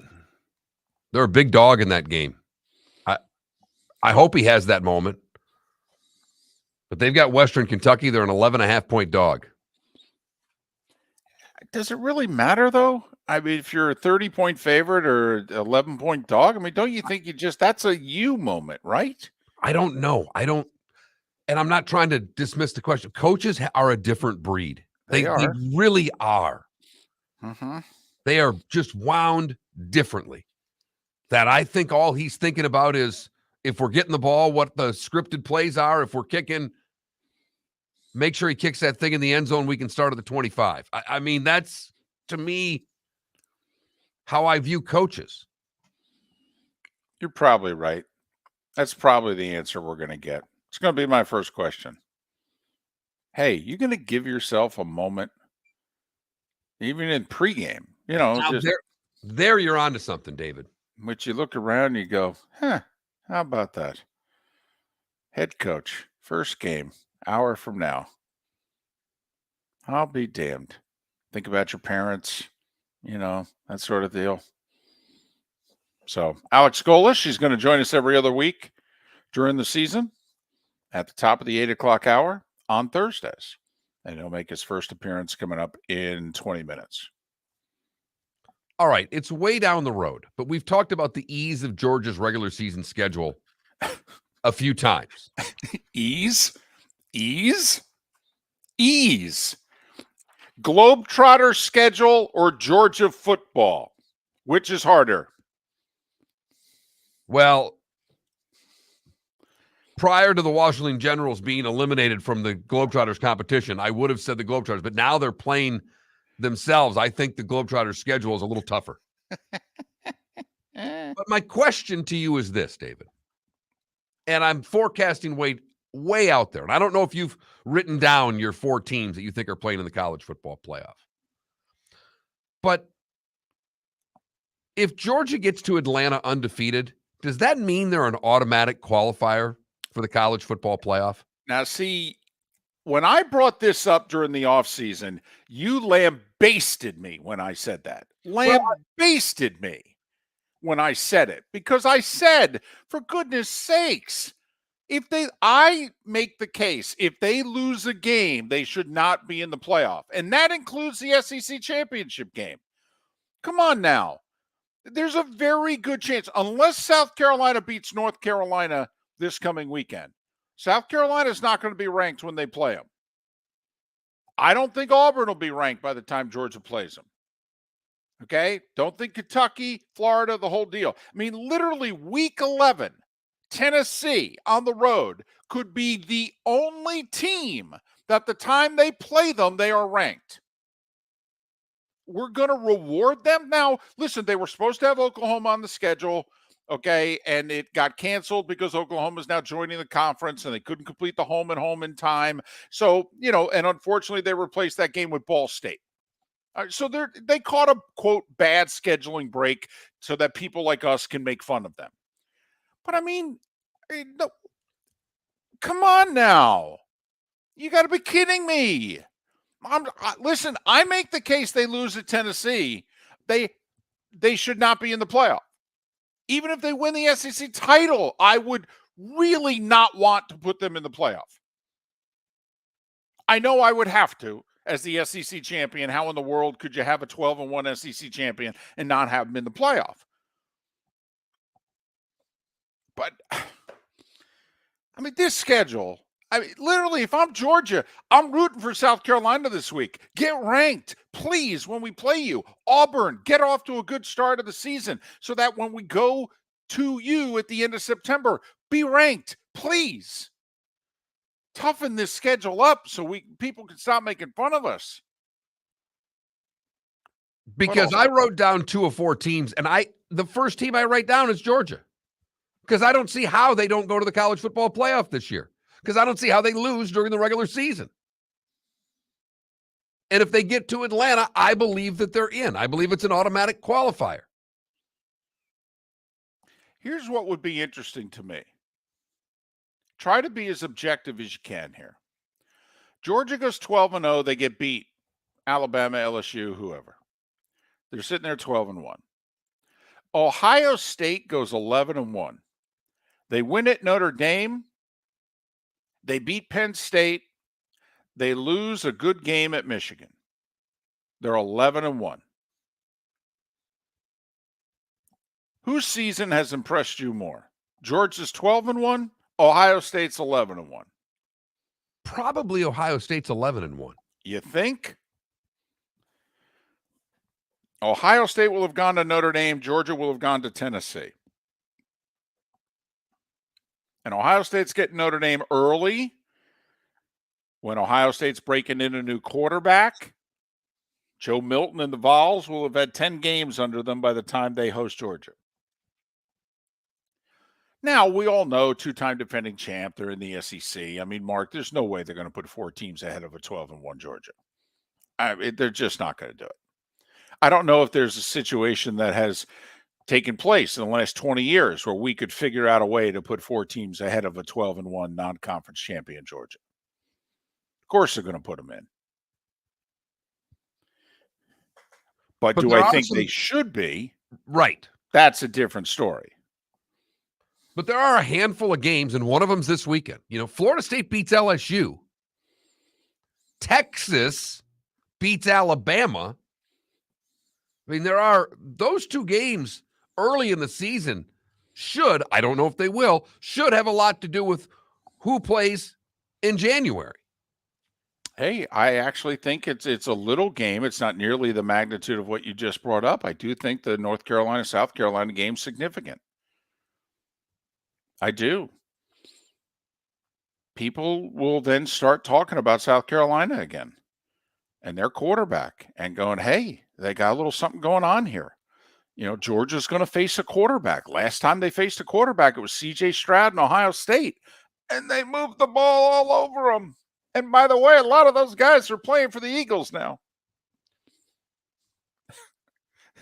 Because apparently, if you're play defense for Georgia, you're only allowed to play for the Eagles. Or apparently they're the only ones allowed to draft you. I missed that rule. It's kind of like the Tiger Phil rules we were talking about a moment ago with golf. Okay, if you play defense for Georgia, you're only allowed to be a Philadelphia Eagle. It's an amazing thing. So I was just, last night writing down who I think is going to be in the playoff and, getting some prognostications on paper so we can put them up on floridasportsnetwork.com. Which of the 2 if you had to bet Big Ten or SEC. One of them's going to get 2. Because, last year was the Big Ten. It was Michigan, Ohio State. Year before that, it was SEC. It was Georgia, Alabama. If you had to wager my $20, one of those conferences is going to get 2. Herb Street picked 2 Big Tens and 2 SECs. I was just saying, it could be both. So, if the West team beats Georgia, it could very well be both. I'm just saying. But if you had to choose, Big Ten. Big Ten. Because I don't think an SEC West team is going to get to Atlanta with a donut. I don't either. So that even if they win, then nobody from the SEC will have a donut. And Right. If they lose, they'll be eliminated. So then Georgia would be the only representative. Correct. Got it. If I could get one question answered, if there's somebody out there that could see the future and they could answer this one question for me, I just want to know, is Penn State going to beat somebody this year? Are they? Penn State in the Big Ten, it's kind of like until Kirby got a hold of Georgia. We talked up Georgia for a long time, but it was like, could they ever win a big game? Penn State blocked the field goal and returned it for a score and beat Ohio State in 2016. They've played a lot of good, tough games against Ohio State and Michigan since. Haven't won many of them. This is arguably his best team. Preseason top 10 everywhere. Preseason top 5 in some places. Got to go on the road for one, get the other one at home.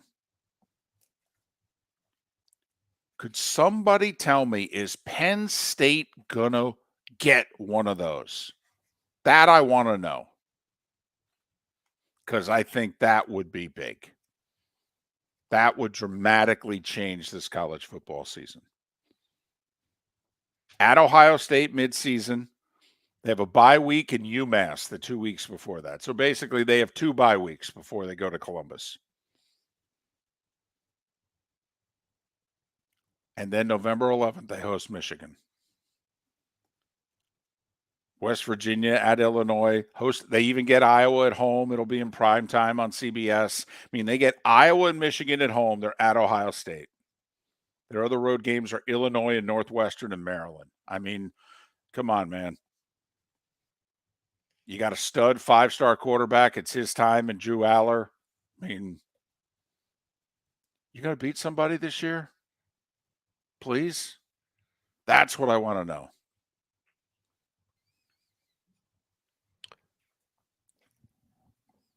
So just a little look at the college football, kind of at the macro, as we've talked about some of the games, but looking at the whole picture, because and David, you're right, North Carolina, South Carolina has a little bit of juice to it this weekend. The scenario that I presented for Ohio State, they beat Notre Dame, they beat Penn State, they lose to Michigan. They're 11-1. Florida State loses 2 tough games against top 10 teams. They lose a close one to LSU. They lose a tough one at Clemson. And then they run the table. They win 9 in a row, including payback against Clemson on a neutral field for the ACC title. They're sitting there at 11-2. Got to remember, if they lose to LSU, where are they going to fall in the rankings? Down to 11, 12? Okay, work their way up a couple spots. They play Clemson, they lose. Where are they going to fall to? 11, 12? They'll be 2-2. They'll be ranked 12th, right? 14th, maybe? And then they're going to win out. Move up a spot a week, right? Figure, boom, boom, boom, boom, boom. You're damn close. You're right there. 11-1 Ohio State. That's how I see their season, by the way. I think LSU gets them this weekend. I do. By the way, LSU's now a 2.5-point favorite in that game, which is funny to me because every time Brian Kelly has a presser, he announces another key LSU player who can't play in the game. But I can see that scenario happening totally. because of the way the new ACC, no divisions, they play against Clemson again in the ACC title game. Florida gets revenge against Clemson, and they're sitting there with 2 losses. I don't think in this last year of 4 that a 2-loss team, I think they will stay consistent, because the other problem is the Pac-12 is pretty good. USC could be there at 12-1 at the end. Mark, Oregon State is winning the Pac-12. Okay, it is going to be the ultimate middle finger. Right, Oregon State is the best team they've had in a long time. All right, they've got a good schedule. The football gods are going to get behind the Beavers, and Oregon State is going to win the Pac-12 title. That's cute. I'm all over it. This was Bud Elliott betting TCU last year when they were picked 7th in the Big 12, and he bet them. I'm picking Oregon State, who's picked no better than 5th in the Pac-12. I don't know what's going to happen in the Pac-12, but I'm pretty confident Texas and Oklahoma will play for the Big 12 title. And that will be the ultimate middle finger in college football this year. I got the field. In that one. You're taking Texas. I got the field. I'll even give you Oklahoma. Come on now. You're just being sentimental to all these teams. Listen. You are just rooting. First off, Oklahoma State gets Oklahoma in Stillwater. There's no way the Cowboys are losing the last Bedlam game at home. No way. So it ain't going to be Oklahoma. And Oklahoma State's the only Texas team they play on their whole schedule is Houston. I'm telling you, Oklahoma State could be this year's TCU. Come on, don't you want to see the mullet in the Big 12 title game? I'd love it. Alex Golesh, South Florida head coach. He's next. Yeah, hi. Excuse me. Hey, the line starts back here. Ma'am, if your party's not here, you're going to have to go around again. If you had the opportunity to avoid all this, wouldn't you? Salt Live is the official transportation provider of the Miller and Moulton Morning Show, making your trip to and from the airport seamless and stress-free. Salt Live is supported with the help of local partners like the Bayfront Inn. Gather your family and friends and enjoy a leisurely day on the water with a pontoon or deck boat. If you prefer to explore the waterways without a motor, the Bayfront has canoes, standboards, and kayaks. At the end of your journey, enjoy lunch or dinner at the Bamboo Tropical Bar and Grill. The Bayfront Inn, something for everyone on 5th Avenue in downtown Naples. BayfrontInNaples.com. When you need a ride, book with Salt Live Transportation, 308-8686, or book on saltlivetransportation.com. The law firm of Michael F. Hornung has successfully represented the citizens of Southwest Florida for over 30 years. As a former prosecutor, the information I know is information you need to know. If you've been arrested for a DUI, a criminal matter, or involved in an auto accident, call the law firm of Michael F. Hornung.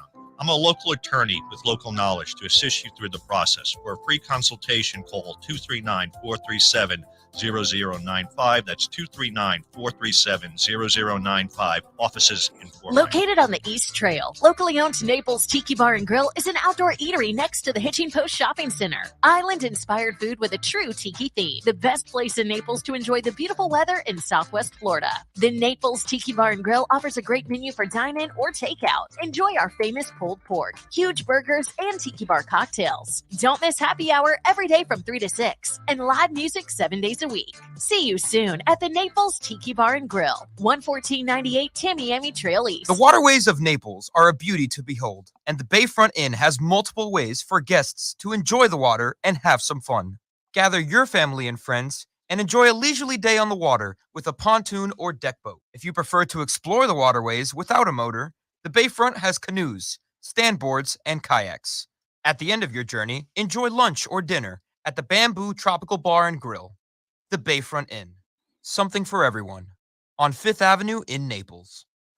Hello, friends and family of Southwest Florida. Are you looking to tap into the electric vehicle market?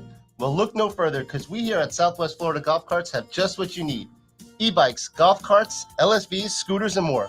Come down and talk with one of our experienced sales reps. Have a soda and a smile, and you could be cruising the streets in your new EV today. Stop by the store or visit our website at flgolfcarts.com and enter for a chance to win $100 off your next purchase by answering John's monthly sports question. You are listening to Miller and Moulton on the Florida Sports Network.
Ooh.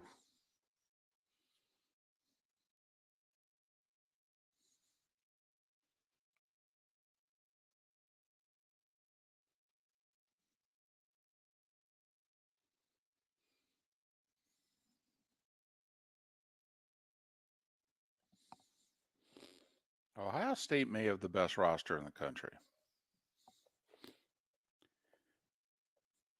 but unproven at quarterback, and Ryan Day is a game day coach.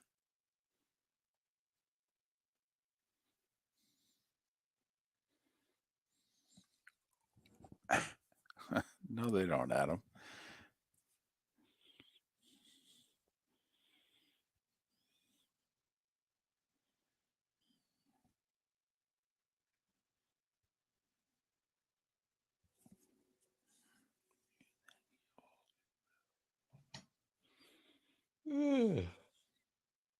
Yeah, excuse me.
Mm-hmm. Yeah, RCB. We'll make our picks tomorrow.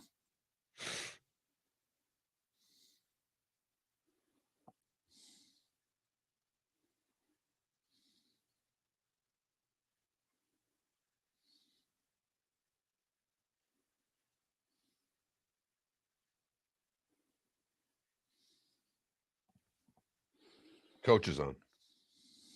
I'll tell you what, that South Florida sports information and football department, they're amazing. Coach They're like clockwork. Here we go.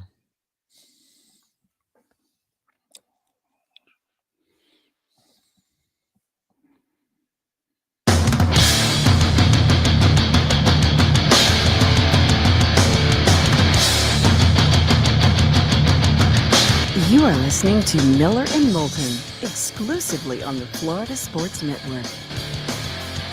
And now, here's Mark Miller and David Moulton. It is the top of the 8 o'clock hour, the third and final hour along the network in Lake City and surrounding areas, Tampa, St. Pete, Port Charlotte, and Venice. The bonus hour awaits in the 239 1 hour from now. Every other week throughout the season, the head coach of South Florida will be kind enough to join us, and he does so right now. He's Alex Golesh. He and they are opening up their season Saturday at Western Kentucky. Coach, it's David and Mark. Thanks for your time. How are you? Doing awesome. I appreciate y'all having me on. You can follow Coach Golesh on X at Coach Golesh, Golesh. Listen, we've talked a half dozen times, but we don't really know each other. And I'm going to take a risk here. I'm going to ask you a little bit of a personal question. What will Saturday mean for you? Yeah, I've gotten that a couple times. I think maybe the lead up to it a little bit different than I've been used to. But I think once the ball's kicked off and we're playing, I think it'll be like every other game with just a little bit more responsibility. But in terms of an actual meaning, anything beyond that, I think is more of a look back on it in January type deal and really reflect. I think once you get going with fall camp and you get into the season, there's not a whole lot of time to reflect. And so it's kind of business as usual in that regard. It's got to be nice to line up against an opponent. I'm guessing these guys are getting sick and tired of hitting one another and get after it with Western Kentucky. But talk to me about how the fall camp's gone, where you think this team's, where you've made the most improvements from the start of fall camp to now. Yeah, it is exciting. It's exciting to, one, line up against somebody else, but I think more than anything, just the anxiety of seeing where we are. And maybe anxiety is not the right word, but really you want to see where you are. You want to see where you are as a football team. You want to see where you are as a program. Because, we've set a standard, we've held guys to the standard, and now they get to go play. They get to go line up between the white lines, no coaches, and now you do what you're trained to do, which is execute at a high clip on all three sides of the ball. To me, more than anything, I'm curious to see where we are. We've made improvements. I think like any other football team, you make improvements just because of repetition. You make improvements because of how much film you study. You make improvements just based on being coached. But I think just from a team standpoint, where guys have really come together, we took the beginning part of camp and stayed in a hotel and took their car keys and really grew, I think, as a team, grew in what our process looks like, grew in so many ways in terms of what does it actually look like to pour everything you've got into something. So my hope is that when you see a football team on Saturday, you see one that's, one, the most excited to play, but two, fundamentally, technically, and certainly schematically really sound in every single aspect that we go out there with. And so I think we've grown, like I said, more than anything as a team, as a program. I think these guys have upheld a standard to which everything we do has got to be at an elite level. And so it'll be fun to watch. It'll be fun to see where we are and evaluate it and go from there. When you're building a team, when you're creating a family, when you're establishing a culture, how important is some early success? Well, I think obviously it helps from a momentum standpoint. It certainly helps from a recruiting standpoint. And it certainly helps for where you go, but I've told our staff this too, how you handle success is maybe even more important than how you handle failure. It's no secret that this program's won 4 games in 3 years. So, going out and winning will create a certain set of expectations, and then how you handle those expectations is critically important. So I think it could go either way. I would rather handle the success part and attack that part of it. But, I told our team, I truly believe this. I think you earn the right to win through certainly the summer, certainly through camp. You earn the right to win through what our process looks like throughout a week. And then at the end of it, you got to go execute that. But I really believe that all of that happens throughout a week. You know, we talked a lot about, man, you hear sometimes in programs that haven't had success, man, the ball just doesn't bounce our way. Man, the ball bounced the wrong way. I told these guys when I got here, and I told them the same thing at the beginning of this week. And I certainly told them that at the beginning of camp. Balls don't bounce certain ways. Balls bounce towards guys and teams that have earned the right to have the ball bounce to them. And, you hope our process was right. And we're not using year one. We're not using anything as a reason for anything. We'll get as our work deserves, just like life. And if our process was right, and if how we approached camp and how we approached the last 2 weeks was right, we'll have the opportunity to go win the football game. Talk to me about your quarterback. He's a senior. He's obviously was there for all these losses, but I know you've spoken pretty highly in the things I've read. Talk to me about what Bohannon brings to this team this year. Yeah, I think what Gary has brought is a sense of maturity and a sense of confidence to these guys. He's been through the war. He's been through the ups, the downs of what major college football is. He's got a sense of calmness to him, a sense of confidence to him. And the guys certainly have felt that as they've gone in it. There's a sense of calmness when he's in there. But I'll be honest with you, Byron Brown has earned that right as well through camp. Bryce Archie has earned that right through camp in terms of the right to be confident and the right to go out there and take the first snap. So we'll see what it looks like on Saturday. Talk to me about Western Kentucky, picked by many as the best team in Conference USA, and they return an experienced quarterback, a guy who started his career playing D2 ball in West Florida. Just talk to us about the Hilltoppers. Yeah, really good football team. You mentioned the quarterback, and he certainly has the ability, like he showed a year ago, to be really, really accurate. They've been extremely explosive on offense. Him coming back certainly helps him. Todd Orlando was at Florida Atlantic a year ago and had a chance to play those guys, so he's seen it firsthand. He's this is going to be his second time playing them, but they're explosive on offense. They certainly have the ability to stretch the field vertically. Very traditional air raid in terms of what they do and how they do it. So it's a fun brand of football. The one thing that our guys have seen through camp, which is what gives me confidence, is balls in the air and tempo and pace to what an offense looks like, and certainly what it feels like to tackle in space. And that's what Western does, is forces you to tackle in space and forces you to defend the entire width of the field, which is the challenge there. Defensively, they lost a lot a year ago. They've replenished similar to what we had to do. They've replenished through the transfer portal. They've replenished through junior college football, and really, really sound defensively. Tyson Summers has done a great job, has been a head coach, has kind of been through all of this from a defensive side in terms of what a week one should look like and could look like. But I think a really sound football team that defensively has a chance to be really aggressive and knock you back and put you behind the chains, and offensively has a chance to be really, really explosive. So it'll be a really good challenge. It's a really cool test week one to see where we are and gauge where we are in terms of both sides of the ball, and we'll see how we handle it. With it being the first year, with bringing in a bunch of guys in the portal, when do you think this group became a team, or is that still something they have to do? Did that, they stay in the hotel through camp and just trying to bring these guys together? When did you feel that they became a team?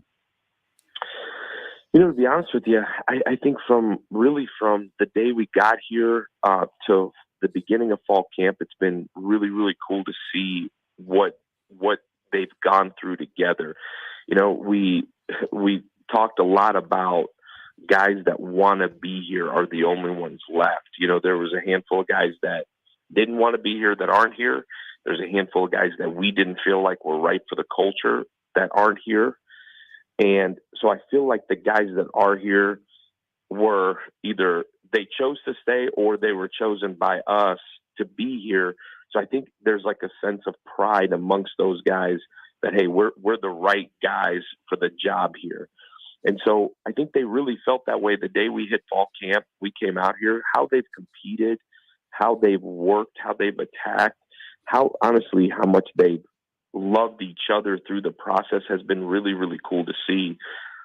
So I'd say we are as close of a team as you could possibly be for one that hasn't gone through hard, adverse situations together yet. And when I say hard, adverse situations, I'm not talking coaching change. I'm not talking schedule change because of a hurricane. I'm talking about things going haywire between the white lines with no coaches out there, and how do they now handle it? Do I go pick my teammate up, or do I just look out for myself? And to be honest with you, you won't know until Saturday at whatever time that happens. And so I could sit here and tell you we're as close of a team as imaginably possible, but again, we'll see on Saturday. Well, Coach, safe travels. Thanks for your time. We look forward to this every other week throughout the season, and best of luck Saturday. Thank you. I appreciate it. Thanks for having us on. Go Bulls, and you guys have a great rest of the week as well. Alex Golesh, first-year head coach, South Florida. Mark, 4 wins in the last 3 years, only 1 against a Division 1A team. 3 of the wins against Citadel, FAMU, and Howard. They open at Western, then 3 straight home games, FAMU, Alabama, Rice. They get Bama the week after Bama plays Texas. Hey, if they could get the two, if they get Rice and they get FAMU, that would be an incredible start. They're a 12-point dog in this game. They're playing the best team in Conference USA. This is a tough ask for their season opener. And they're picked to finish last or second to last in the American. So expectations are not high. Follow Alex Golesh on X at Coach Golesh, Golesh. Defensively, Mark, they were a disaster last year. 8 of their last 9 games, they gave up 40 or more points. That's where I'm curious to see if we can see some immediate improvement. Miller and Moulton, thanks for listening. Visit Jason and Todd at the Diamond District. 20 years ago, Jason and I had the idea for a jewelry store like no other, with a vast selection of certified diamonds priced 8 to 12% over cost. A team of individuals who are educated, driven, and believe in cultivating relationships. Today, we have become one of the largest independent jewelry stores in the country. Todd and I love what we do and are in the store nearly every day, along with our GIA gemologists, master jewelers, custom designers, and non-commissioned diamond consultants, all of which we consider family. As direct diamond importers, we travel the world, forging relationships and sourcing diamonds.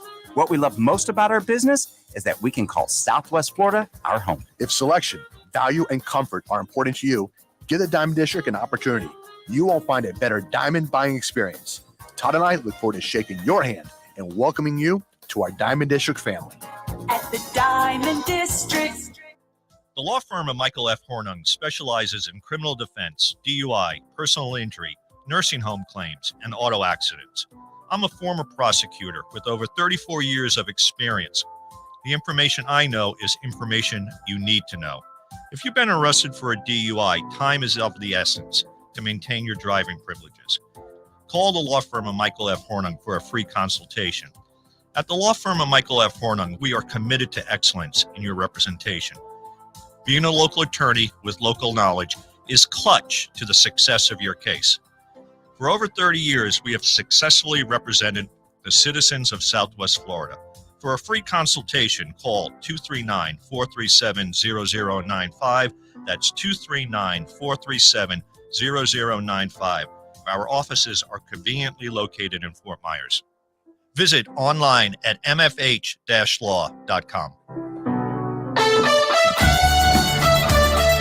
You are listening to Miller and Moulton on the Florida Sports Network.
Well, I've eaten two things in front of you, Adam. First I had salmon, and now I just had a Jello. Not Jello, pudding.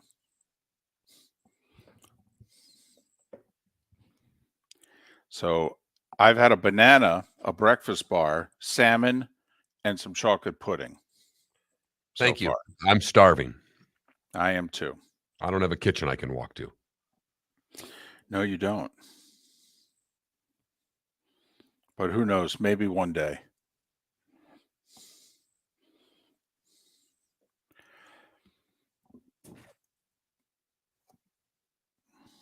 I need an empanada. Badly. I may have to go get one after the show.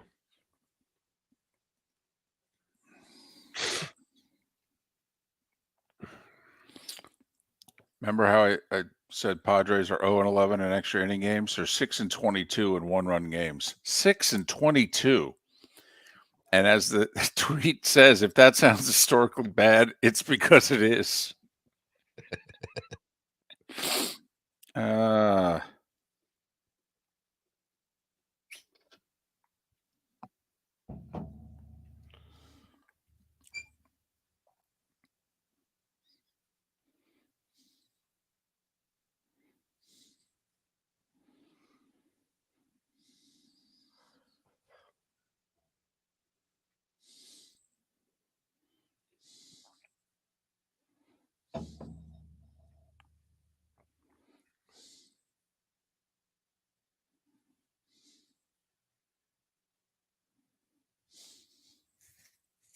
I watched the last Hard Knocks you were talking about.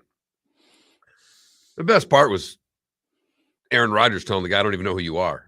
I mean, that was fantastic. That whole, I'd already seen it on Twitter, but that was fantastic.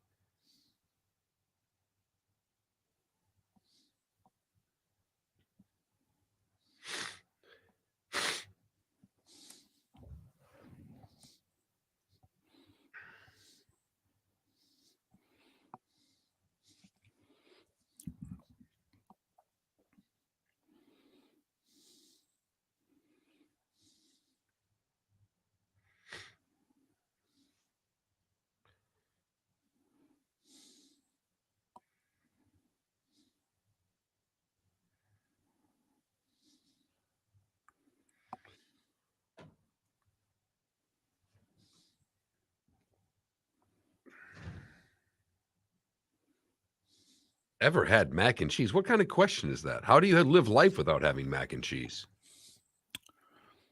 Or was the question, have you had it yet today?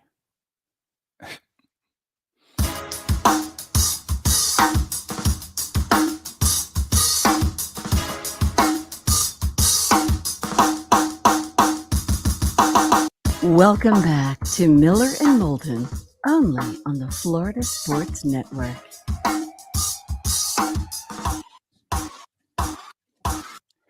"21 minutes past the hour. Thanks so much for being with us. Miller and Moulton, Florida Sports Network, floridasportsnetwork.com. Lot to be excited about today. First off, how about 92,003 on hand in Lincoln last night? Set a world record for most people to attend a women's sporting event of any kind. 92,003. By the way, that sold out in 48 hours. It's not like they announced it and spent 3 months having to, come on, we want to set a record, come on out and support it and what have you. No, they announced they were going to do it. Anybody interested in tickets? No. Sold over 90,000 in 2 days. For a Wednesday night, by the way. Right. And I know they're playing football tonight, and students are back and all that, but come on. It's remarkable. It's awesome. Great scene, by the way. If you haven't seen it, check it out. A sea of red. It is the best visual. I mean, red, when you see a stadium, like Nebraska games pop with all that red. Was lucky enough in the mid-90s, Darren Erstad, the baseball player, but he was the punter on the 94 co-national championship team at Nebraska. And so spent some time in Lincoln first football and then during baseball season, because he ended up being the number 1 overall pick of the baseball draft and had a nice career. Thank you. But so took in 1 game in Lincoln. This is Tom Osborne, this mid-90s. The Tommy Frazier and company, they got it rolling. And, I was a kid born and raised in Jersey. Rutgers is not exactly big-time college football. Now, I'd covered Penn State under Jopa, mid-'80s, up to, and they won a national title and the whole deal. But also, Beaver Stadium was not the size it was now. It was like 30,000 less seats then than it is now. And so, that was a Saturday in which I said to myself, wonder how many places in the country are like this. Turns out the answer is really not that many. But there are a few. There's no doubt. Yeah. And you've seen most of them with your travels through the SEC because you get them every Saturday. The best part of it, though, was directly across the street. They have a huge souvenir place. Huge. And, this was 30 years ago. And just all the Nebraska stuff in one store. And I'm like, wow, you really take this Nebraska football thing seriously here.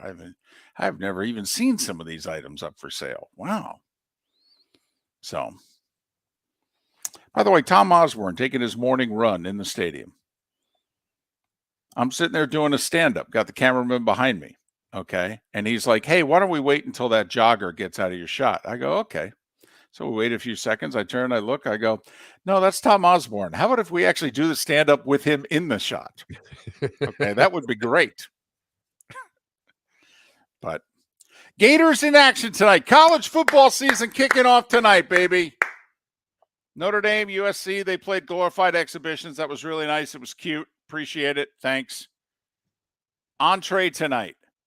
Nebraska, Minnesota. NC State, UConn even. I know that's a reach. That's a big reach. It is. My bad. I'm sorry. That was, I should be punished. 2 minutes in the corner without talking. I'm sorry. Mark, take it away. I like NC State to win and cover in that game for the record. I love it. But yes, we get Florida and Utah tonight. The Gators going against a third-string quarterback. They have got an opportunity in this game. And now, David, you said it earlier in the show, and you can repeat it, but you're right. At the end of this game, we better have the best quarterback be playing for the Florida Gators. Right. Now, I know a Gator fan is not going to take any, moral victories if they lose by 3 or 4 points. But I have to admit, I will. Even playing the third-string quarterback. This guy's played college football before. He beat Washington State last year. All right? He's competent. I'm very unsure about Graham Mertz. Very unsure. And when Spurrier's talking up the walk-on last week that I think we're going to see him in action pretty soon, I'm sorry. That's not an endorsement of the Wisconsin transfer. So there's 2 things I want to see tonight. Do the Gators just hold up at the line of scrimmage, both sides of the ball? They don't have to win, but I'd like to see them hold up tonight. 4 new starters on the O-line, including a new center. Interior of the defensive line's an area of weakness. Can they hold up tonight? And does he look like a competent quarterback? Because to me, the key to the season's week 3 at home against Tennessee. That's the game. So I need to see enough tonight where I think the Gators can defend the swamp in a little over 2 weeks to a team that hasn't won there in 20 years. And as David mentioned, the center is a backup center. They had trouble with exchanges with him in the spring game. So it is something to pay attention to. Utah's offensive line, very good. Very good. But with that third-string quarterback, how much are they going to be throwing the football? And this should play into what the Gators want. And that's a low-scoring game, a game that's going to be, this could be like Big Ten football tonight. 3 yards in a cloud of dust type football. I do think first 1 to 20 wins. Like, I don't think the losing team tonight scores 20. This game to me has got 21-17, 24-16, something like that written on it. Boy, David, personally, I mean, that works out well for the two of us. Because if it's that type of game with the new rules a little bit quicker, this sucker could be over by 11. That is true, because we have to watch this one for the show. So you're right. This one hurts. All right. This is when Miller and Moulton will know. Second half of this game tonight, we'll both know. Oh, yeah, it's the beginning of football season. All right. Yep, it's 10:15. It's late third quarter. We're both nodding off. Okay. All right. Got to suck it up, boys. You got to get ready for the season too. Isn't it amazing this is the first time in 32 years that Florida is playing a non-conference game outside the state? I mean, when you say that, does that not – and I know they always play Florida State every year and, and so they haven't felt the need to have to play anybody else. I get it, but it just shows you they don't do home and homes with teams anymore. 32 years. I mean, that was, I think, Spurrier's first year, wasn't it? Was 90 or 91 Steve's first year with the Gators? Okay, but in 1991, they went to Syracuse. Syracuse actually was still pretty good at college football, by the way. That was not a throwaway game. I mean, Syracuse had players and everything. Donovan McNabb, came from there. I mean, through the 90s, I mean, like the great 2001 Miami team, when they played Syracuse that year, Syracuse was ranked like 13th in the country. I mean, they actually played football up until about 20 years ago. Now, not so much. No, not at all. And the AD Strickland says we're going to see more of this. Got to admit, if I'm a Gator season ticket holder, I'm like, no. I need to see more of this in the last 20, 30 years. The schedule's going to be just hard enough now. Thanks. But as we've talked about with the expanded playoff, it doesn't matter now if there's a 2 at the back end. This is the last year where that matters. Mark, I think you could get SEC and or Big Ten teams, particularly an SEC team. I think you could get a 3-loss SEC team in the playoff, in the 12-team playoff. I really do. I could see a team just playing a brutal schedule, being 9-3, or like LSU last year, I think made the SEC championship game with at least 2 losses, at least 2. I mean, they lost to Florida State, and they had one other SEC loss for sure. So, yeah, the playoffs going to change everything. Roy Cummings. We'll talk about the new look Bucs next. Yeah, hi.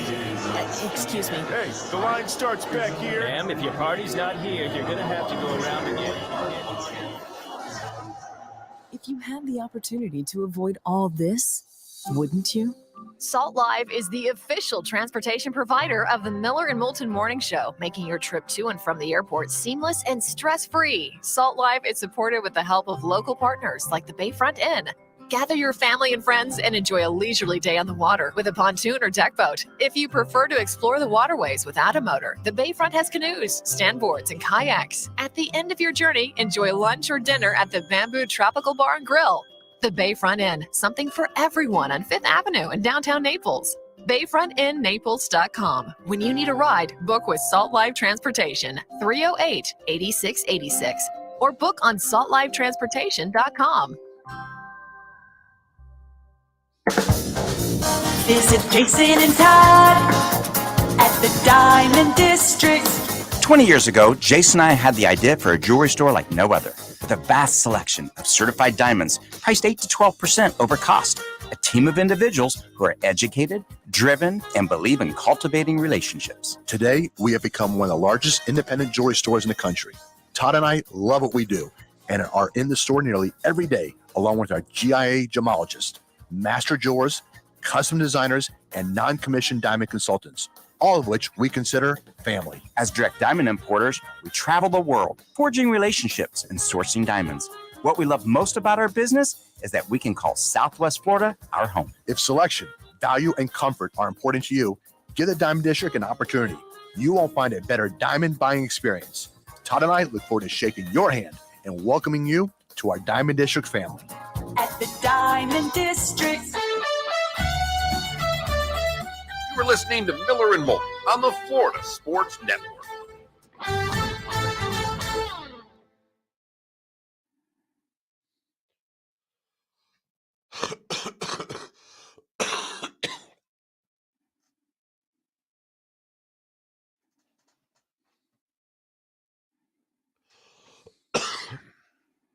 Ugh.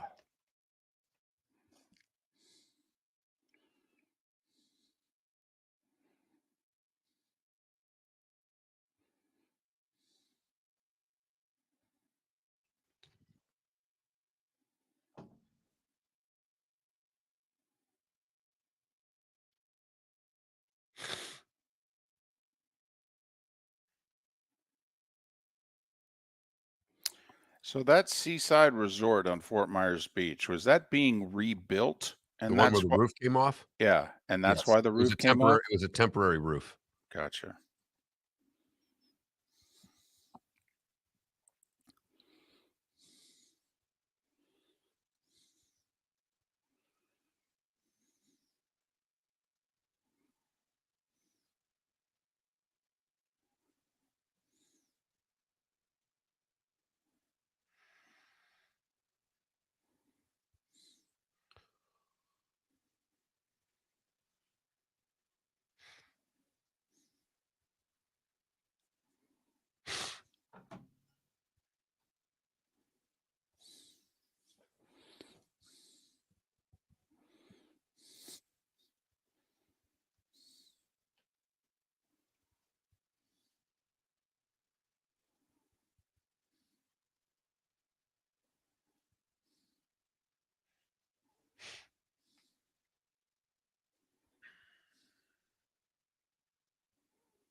Georgia Auburn, are you asking, Wes? I mean, it hasn't been determined yet, and it's not going to be determined for another 2.5 weeks. But I think looking at the schedule that week, I tentatively, I think, wrote it down. Let's see here. Let me check. Yeah, I have it down as a game we'll do. I mean, it's tough not to air the undefeated #1 two-time defending national champions pretty much every chance you get.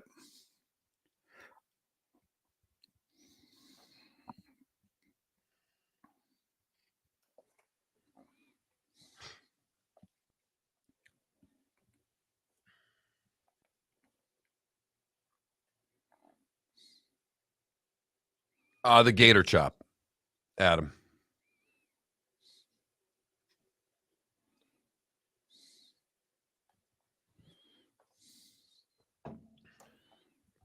You guys are killing me with the food. Killing me. Morning, Roy. Morning, guys. How we doing? Doing great. Yourself? Very good. No complaints. All good. Came through everything okay? Yes, we did. Yes, we did. No issues at all. So yeah, got lucky again. Boy, oh boy. Tell you what, Tampa, really and truly, Tampa Bay area has been really lucky with Ian and now this one. Yeah, it's been quite amazing, really, what's gone on here. Man, oh man. A couple of years in a row.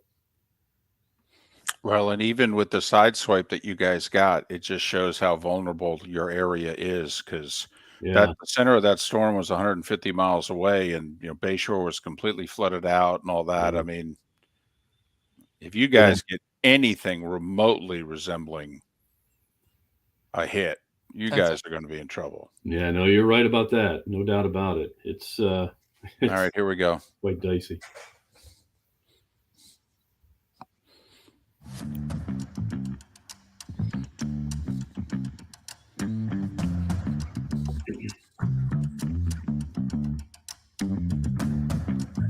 You're listening to Miller and Moulton, only on the Florida Sports Network. 22 minutes until we are done along the network. The Diamond District bonus hour for the 239 awaits at the top of the hour. And it's the second time, Mark, in 2 weeks that when Roy Cummings joins us, he's in a good mood. A, because he and his family made it through the storm okay. And B, his Cubs took 2 or 3 with the Brewers, and they're only 3 out. So, there's whatever we discuss with the Bucs, Roy really doesn't care. Okay. He joins us now. You can follow him, R. Cummings FHCN, R. Cummings FHCN. Is there anything I said that's not true, Roy, by the way? No, you nailed it. You are absolutely right. Came home from a night in a hotel after evacuating yesterday. Watched the Cubs win again. So very, very happy. Well, the Bucs, I don't know how happy this season's going to be for the Bucs, but they certainly have made a movement for youth. All kinds of rookies on this team, and we knew with the cap hell they were in that this was coming, and it looks like it all came at once. Yeah, and they knew that. They knew that was going to be the case, and it's why they really they charged their scouting staff with just assuring that they got guys that would fit precisely into the schemes that they have, so that they could kind of hit the ground running, start if necessary, and hopefully play at a high level. So look, I think the scouts did a pretty good job here. We'll find out how good as the season goes on. But I mean, so far you can't be really too upset with what they found. Guys like Cody Mock and obviously Trey Palmer. I mean, these guys look pretty darn good, and some of the reserves look pretty good as well. So I think they did a pretty good job. We'll see, but I think Jason Light doesn't get enough credit for scouting and drafting well. I think as time goes on, people will probably start to realize that he's done a pretty good job overall in that regard, and consistently does. Well, and I'm high on Cansey, and obviously we didn't get a chance to see him play because of injury, but I think they've hit on their first rounder. Hopefully I am right. Roy, you've been covering this team in one way, shape, or form for 25 years. When is the last time that the Bucs had a movement like this? I mean, they went from being the oldest team to one of the 5 youngest teams, 13 rookies, 6 undrafted free agents. I mean, does this go back pre when you were covering the team? Is this, John McKay? Is this Sam Weish? I mean, when's the last time the Bucs had a movement like this? Well, I hate to say it because it'll discourage Bucs fans, but it was really when they fired John Gruden and Bruce Allen and brought in Raheem Morris and Mark Dominic as the leaders of the organization at the time. That was because under the Gruden-Allen regime, this was an old football team, heavy on aged veterans, free agency. There wasn't a whole lot of there wasn't really, not even one eye was focused on the future and developing talent.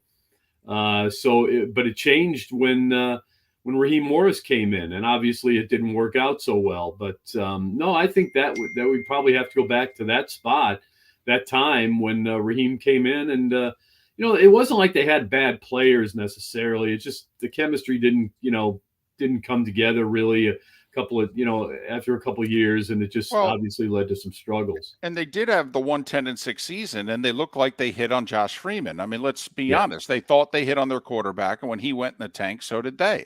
Yeah, exactly. And look, the problem that Josh Freeman had, was the same problem that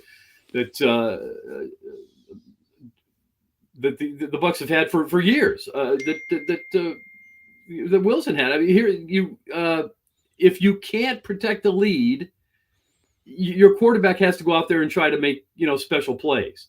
And, we've been through that so many times. And it was even kind of that way a little bit at times with Tom Brady until this defense kind of got its footing. They were leaning on Brady to win games for him. And look, most teams do, but if you've got a defense that can shut a team down, take the ball away late in the game, then you've got something. And I think the Bucs do.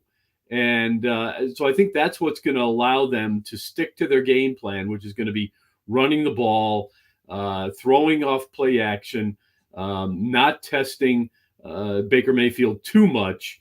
And I think that's going to benefit them in a great way. I think they can be competitive as a result of all that. Where is the area that they're most thin? Where, I look at the receivers, that it's a thin group, but it's a really good group. The offensive line with Jensen now obviously retiring, it looks like that's there. So where do you think they're most thin, Roy? I think the defensive front is the most thin because we just don't know what we're going to get out of certain guys. Is Cansey going to be healthy enough to make an impact? Does Joe Tryon-Shoyinka actually, finish his sacks the way he appeared to be close to finishing them during the preseason? Is Diaby as good a pass rusher as he appeared to be in the preseason? Look, they spent a lot of time going against guys they won't see during the regular season, backups. A lot of time going against guys that are out on the street right now. So that looked good in the preseason. Shaq Barrett being back is going to help a great deal, obviously. My concern is, how do these guys look when somebody's seen tape on them for 3, 4, 5 weeks? That can change a lot. So I think they're a little bit thin in the defensive front because, again, if Vita Vea goes down, you're hurting. When William Golston, and he's a great player, but when he's one of your key guys, when you're kind of counting on him to make a difference for you, you could be asking a little bit too much, especially at his age right now. For those watching on Twitch, I laughed when you talked about Joe Tryon-Shoyinka there because the Dolphins just traded away Igbayani, their former first-round pick, the corner. And somebody who's with the Dolphins was quoted as saying, "I've never seen a guy in position to make more plays who made less." And so far, isn't that, if we're counting in the area code, can reach out and maybe get a hand on a shoulder pad, Tryon would have 40 sacks so far in his career. And he's got 6? Yeah, you're right. And look, he's been tasked with doing one thing this year, and that's finish. He can get there. There's no doubt about it. Diaby can get there. We saw that. Can they finish? It's another thing to get there and finish because, look, you expel 98% of your energy just getting to the quarterback. Sometimes you don't have anything left to go with the move of the quarterback who just takes a quick step, a quick jog one way or the other to avoid the sack. Sometimes you just don't have it. And, so we got to wait and see. Again, Tryon-Shoyinka to me looked like he had a different gear this year. He looked like he had a different it looked like he was going to be able to finish. We'll have to wait and see. But, it's not just him. Diaby has to do the same.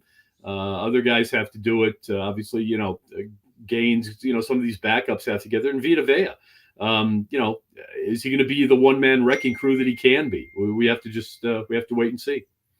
Well, and ultimately, what Baker Mayfield do you get? Do you get the guy that took a Cleveland team to the playoffs, or do you get the injured Baker Mayfield from the year after, or the mess that was a year ago? And to me, obviously, the brief dose in preseason was good, but it's all going to come down to how the quarterback plays. Yeah, it does. Always does, no matter what. And look, I still think he's going to play well and at a high level, and I think he has every reason to. I think that's going to be an area that the Bucs are going to feel pretty good about. Obviously, you feel good about what you saw from Kyle Trask during the preseason. Looked like he could definitely step in and lead this team as a starter. Might be more of a manager than a playmaker, but once he gets comfortable in that role, he's got the ability to be a playmaker. So we'll see what happens. But look, I still believe in Baker Mayfield. I still think that the Browns made a mistake in letting him go. I think the Carolina Panthers made a mistake in letting him go. I'm not going to say that about the Rams, but I think the Bucs are fortunate to have him. I think Bucs fans are going to grow to like him, and I think he's going to prove to be a benefit rather than a liability. Mike Evans. All right. Who's the linebacker I'm thinking of here? Kid from LSU. His name escapes me at the moment. Not Levante David, the other one. Devin White. Yeah. Devin, yeah. Mike Evans, Devin White, both neither. Okay, because they're both entering final years of contracts. Okay, how would you answer the question? Which one of these guys is going to be a part of the Bucs' future? Evans, okay. The linebacker, White. Both, neither. Both. You can't look. These are two of your. I think if it comes to this, Mike Evans will stick around and take less money to stay in Tampa and finish his career here. I think he's just that kind of guy. I think he's very loyal. I think he loves it here. He's established. I think he's probably going to like playing with Baker Mayfield. And I think he likes probably playing for Trask as well. And Devin White, I think some guys have gotten to him and said, "Hey, slow down. It's not all about you here. This is a team thing. You'll get your money. It'll come. Team's in a tough spot now." But I think the Bucs will reward him for kind of humbling himself a little bit as he did when training camp started and said, "You know what? I got out there on a limb a little bit, put myself a little bit ahead of the team, didn't realize what I was doing." And I think that will continue. So I think they'll both be here. Look, they're both key cogs. If you're going to, here's the other thing. If it doesn't work with Baker Mayfield or Kyle Trask, and you are drafting a young quarterback next year, well, you want that quarterback to have someone to throw to. And arguably the best receiver in the NFL is the guy you want him to throw to. Yeah, but here's the deal, though. They play 7 games before the trade deadline. If things are going badly and we're now all of a sudden, say we're 2-5 and we're looking at one another and we're saying, maybe we need to get in better draft position to get our hands on one of these 2 or 3 quarterbacks. The best way you could do that is trading Mike Evans, okay, who's 30, by the way. All right, this year. And right. So because if you get rid of Mike Evans, you're an even worse team and you have a chance of getting a better draft pick. I mean, I can spin this on you. There's no doubt you'd much rather have a young quarterback, have a Hall of Fame wide receiver who can still play. But if I want to get my hands on the young quarterback, I may need to trade the Hall of Fame wide receiver. Yeah, except Jason Light doesn't think of it that way because he knows how things work. He knows as well as anybody, and so does his staff and his scouts, that what looks to be like a great pick first overall right now may not be a year from now or 8 months from now, whatever it is. The draft changes and it will. This quarterback, who knows? He may not make it through the year for all we know. You can't play that way. You really can't. Right. I know some teams do, and sometimes it works out, but you're best off just playing every week to win football games. And look, that's how this team feels right now. I mean, if you go down the roster, there's an edge right now that the Bucs are going to play with to start this season because everybody does doubt them. They doubt them primarily because they picked up Baker Mayfield and they're overlooking the defense, they're overlooking the receiving core, they're overlooking the depth at running back. Antoine Winfield, Jamel Dean, some of these guys, Carlton Davis is certainly one who says, we're out to wreck stuff. They've got an edge about them. And I think that, we'll see how much that carries them because there are weaknesses here. But look, I still think the receiving core is a strength. And it's a strength because of Mike Evans. I think the worst thing you could do if you're the Buccaneers, if you have any intentions of building anything out of what you've got, is you stick with the best players you have. There'll be plenty of. I just don't think you can get back in a trade. What Mike Evans can provide you through the course of this season and several down the road. Well, and we don't think so either, Roy, and we got to go. But it's just that it's like, listen, why did you let these guys enter the final years of their contract? I mean, re-sign them now, okay? Because if you can't re-sign them now, et cetera. So we'll have plenty of time to talk about it. We'll talk to you next week as the Bucs are getting ready for the Vikings and the opener. Roy, be well, but stay safe. Same to you guys. Thanks for having us. Follow Roy on Twitter, @CummingsFHCN, @CummingsFHCN. That is the one thing I've noticed doing the morning show. The wires don't touch quite as well as they used to. And I blank out on names, which I never used to blank out on before. Like at noon, I'll be fine. In the afternoon, you name me a 1983 Bucs linebacker, I'll rattle it off for you. 8 a.m. or whatever, it's a bit of a fog. Roy is high on Baker. Mm-hmm. More than anybody I know, and I like Baker. I am a Baker fan. I think you are as well. But you're higher on him than I am. Yes. And Roy's high. Roy takes our combination and puts it up there. I hope he's right. Absolutely. If he's right, they'll play for the division. Tell you what, though, the early schedule before the trade deadline, they play Philly, they play Detroit, they play Buffalo. I mean, they got division games against the Saints and the Falcons. Play Minnesota, play Chicago. Hope they get off to a good start. They come out of the trade deadline with the Texans. Miller and Moulton. Thanks so much for listening. Bonus hours next. The law firm of Michael F. Hornung has successfully represented the citizens of Southwest Florida for over 30 years. As a former prosecutor, the information I know is information you need to know. If you've been arrested for a DUI, a criminal matter, or involved in an auto accident, call the law firm of Michael F. Hornung. I'm a local attorney with local knowledge to assist you through the process. For a free consultation, call 239-437-0095. That's 239-437-0095. Offices in Florida. Visit Jason and Todd at the Diamond District. 20 years ago, Jason and I had the idea for a jewelry store like no other, with a vast selection of certified diamonds priced 8 to 12% over cost. A team of individuals who are educated, driven, and believe in cultivating relationships. Today, we have become one of the largest independent jewelry stores in the country. Todd and I love what we do and are in the store nearly every day, along with our GIA gemologists, master jewelers, custom designers, and non-commissioned diamond consultants, all of which we consider family. As direct diamond importers, we travel the world, forging relationships and sourcing diamonds. What we love most about our business is that we can call Southwest Florida our home. If selection, value, and comfort are important to you, give the Diamond District an opportunity. You won't find a better diamond buying experience. Todd and I look forward to shaking your hand and welcoming you to our Diamond District family. At the Diamond District. Hello, friends and family of Southwest Florida. Are you looking to tap into the electric vehicle market?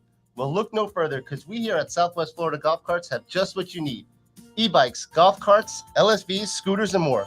Come down and talk with one of our experienced sales reps, have a soda and a smile, and you could be cruising the streets in your new EV today. Stop by the store or visit our website at flgolfcarts.com and enter for a chance to win $100 off your next purchase by answering John's monthly sports question. Ladies and gentlemen, once again. Hi. Excuse me. Hey, the line starts back here. Ma'am, if your party's not here, you're going to have to go around again. If you had the opportunity to avoid all this, wouldn't you? Salt Live is the official transportation provider of the Miller and Moulton Morning Show, making your trip to and from the airport seamless and stress-free. Salt Live is supported with the help of local partners like the Bayfront Inn. Gather your family and friends and enjoy a leisurely day on the water with a pontoon or deck boat. If you prefer to explore the waterways without a motor, the Bayfront has canoes, standboards, and kayaks. At the end of your journey, enjoy lunch or dinner at the Bamboo Tropical Bar and Grill. The Bayfront Inn, something for everyone on 5th Avenue in downtown Naples. BayfrontInNaples.com. When you need a ride, book with Salt Live Transportation, 308-8686, or book on saltlivetransportation.com.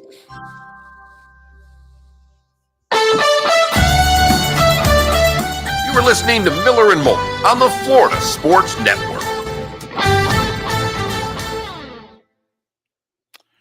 Feels like the show flew today.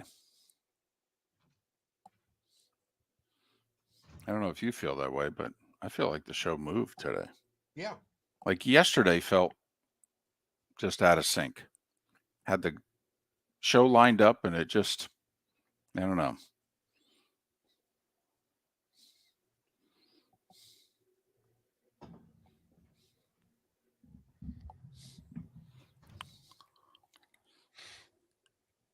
I just know I'm an hour from food, so I'm pretty excited.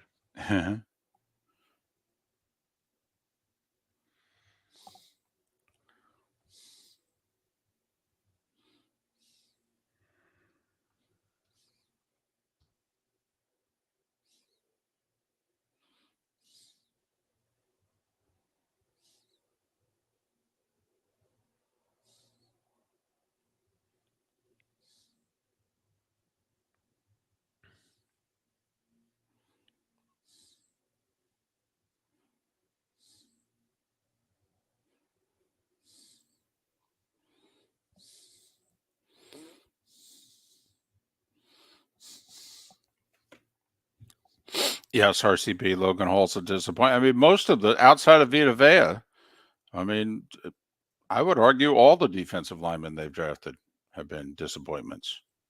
Linemen / stand-up edges.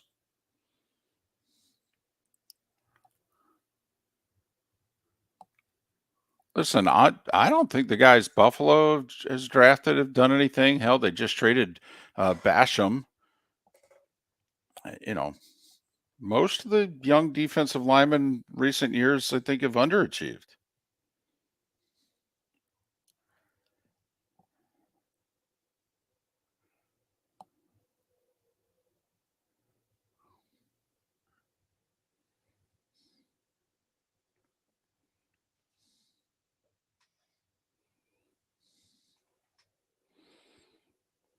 I do find it interesting the Dolphins couldn't reach a deal with Wilkins because apparently they were willing to pay him. So that is interesting. Well, I saw it was the guaranteed money, right? Is that what it was? That's what I saw. That they were off on what the guaranteed was. It wasn't the wasn't the amount of the contract, it was the amount of the guaranteed now. And that's becoming familiar with all these deals.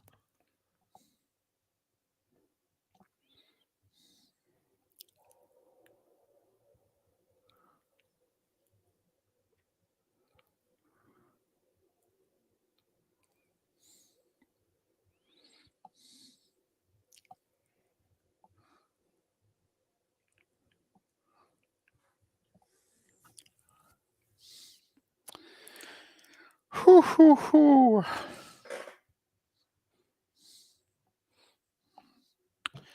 Well, also Brady and Evans had issues last year. They were not on the same page. Brady was looking elsewhere a lot. You could see when they played, Evans was visibly very frustrated.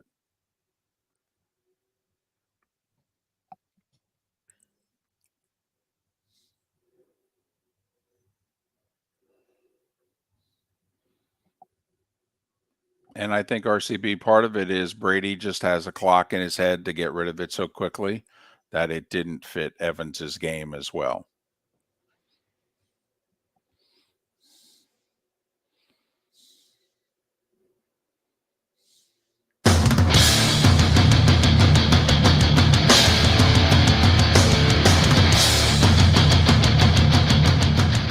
You are listening to Miller and Moulton, exclusively on the Florida Sports Network. And now here's Mark Miller and David Moulton. It is the Diamond District bonus hour. Fired up first day of the college football season. I don't know what that was last Saturday. Miller and Moulton, Florida Sports Network, floridasportsnetwork.com. Good, bad, and ugly. What's on tap? Today was the day when. Some predictions and final thoughts all coming up in about 40 minutes' time. Gators in Utah tonight. First road conference game, non-conference game, I should say. First road non-conference game outside the state in 32 years. That's unbelievable. It really is. It is and it isn't. Because it is. They do play Florida State, and colleges want home games. But it's not just the Florida State game. It's that the Georgia games played in Jacksonville every year. So when you really look at it, it sounds ridiculous, but it's not that ridiculous. Well, that's true because, like the point you make, so you can have Florida State not be at home. Georgia's never at home, because since it's a conference game and the SEC only plays 8, I mean, Florida and Georgia every other year, they only have 3 home conference games. Yet another reason to play the game on campus. So I know it sounds crazy. It sounds crazy. You're totally right. It's just not as crazy as it sounds. Right. That's all. That's the only point I'm making. Because of the permanent neutral site game and obviously having to play Florida State, which, let's face it, Florida State was pretty good for, most of this time. So it wasn't like you were looking, wow, we really need to bolster our non-conference schedule. This Florida State game's not doing it for us. Right. It's Georgia never did it up until the last they started to with the Notre Dame game. Yeah, right. I mean, Remember when Stafford was there, they do the home and home with Arizona State, and Georgia fans like went crazy. They're like, "Oh my goodness, we get to travel to a game." And they like couldn't wait to get to Tempe and play Arizona State, even though Arizona State was considered like a 7-win Pac-12 team. They were like, "Oh, this will be great." And you're right, Mark, because you went to the back end of the home and home with Georgia and Notre Dame, and you know how. I mean, you had married at one point into a Georgia family, and your former in-laws and them, they were just thrilled to even have Notre Dame at their place. Never mind, 2 years earlier they went there. That whole day in Athens was a celebration. I really and truly, that was a wild day. And hopefully you'll see more of it now that we go to 12, that these will be more regular occurrences before 40 or so teams break away and form their own league. Problem is, Mark, how many conferences are we going to have? I mean, there aren't going to be a lot of opportunities to schedule non-conference, if you know what I mean. Well, we got 104 teams in our conference. Who's left non-conference? Oh, about 13. Oh, okay. Do we want to schedule one of them? Nah, we're good. I don't know. It's just how the future could look, I guess, if we go Premier League. But we're a ways away from that. Come on now. Let's get excited about the present. Pac-12 still in business, and they're favored tonight against the Gators. Yeah. You can get 4.5 if you're a Gators fan. You got to look for it, but you can get 4.5. Some places you only get 3.5 or 4. But if you look hard enough, you can get 4.5. What do you say? Would you take it? No. Now that the Gators are playing a third-string quarterback. No. Nope. Sorry. Prove it to me. And I'm being consistent. All the way back in March and April, I said, I am not giving the Gators the benefit of the doubt in 2023 until they prove it.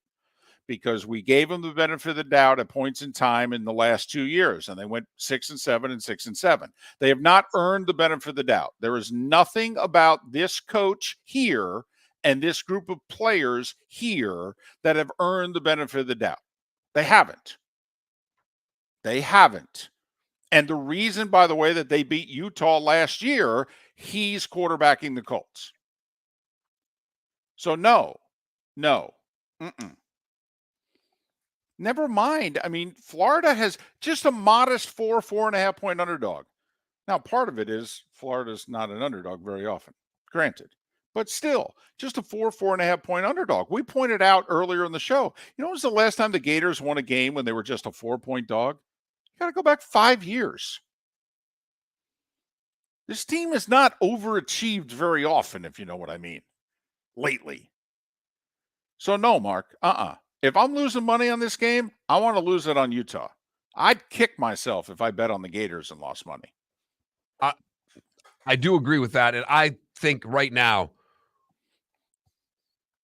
you look at the line of scrimmage where Florida still needs some work. And Utah's offensive line, their head coach thinks that it's the best offensive line they've ever had at Utah. And they graduated 2 players from a really good line last year.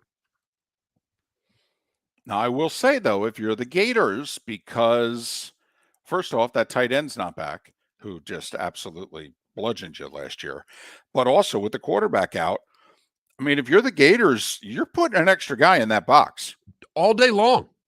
Throw the ball to beat me. Mm-hmm. Challenge them to throw the football all day long.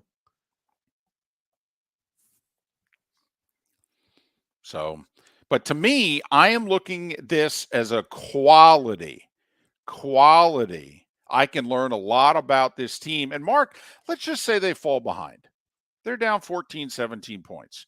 But if they have a really good fourth quarter, I mean, and I know Gator fans not, but I'm looking at this as like a glorified preseason game in which they're just going to play their starters for the whole time. Because to me, the season starts week 3 at home against Tennessee. Now, they happen to win tonight. Oh, well, then this is wonderful.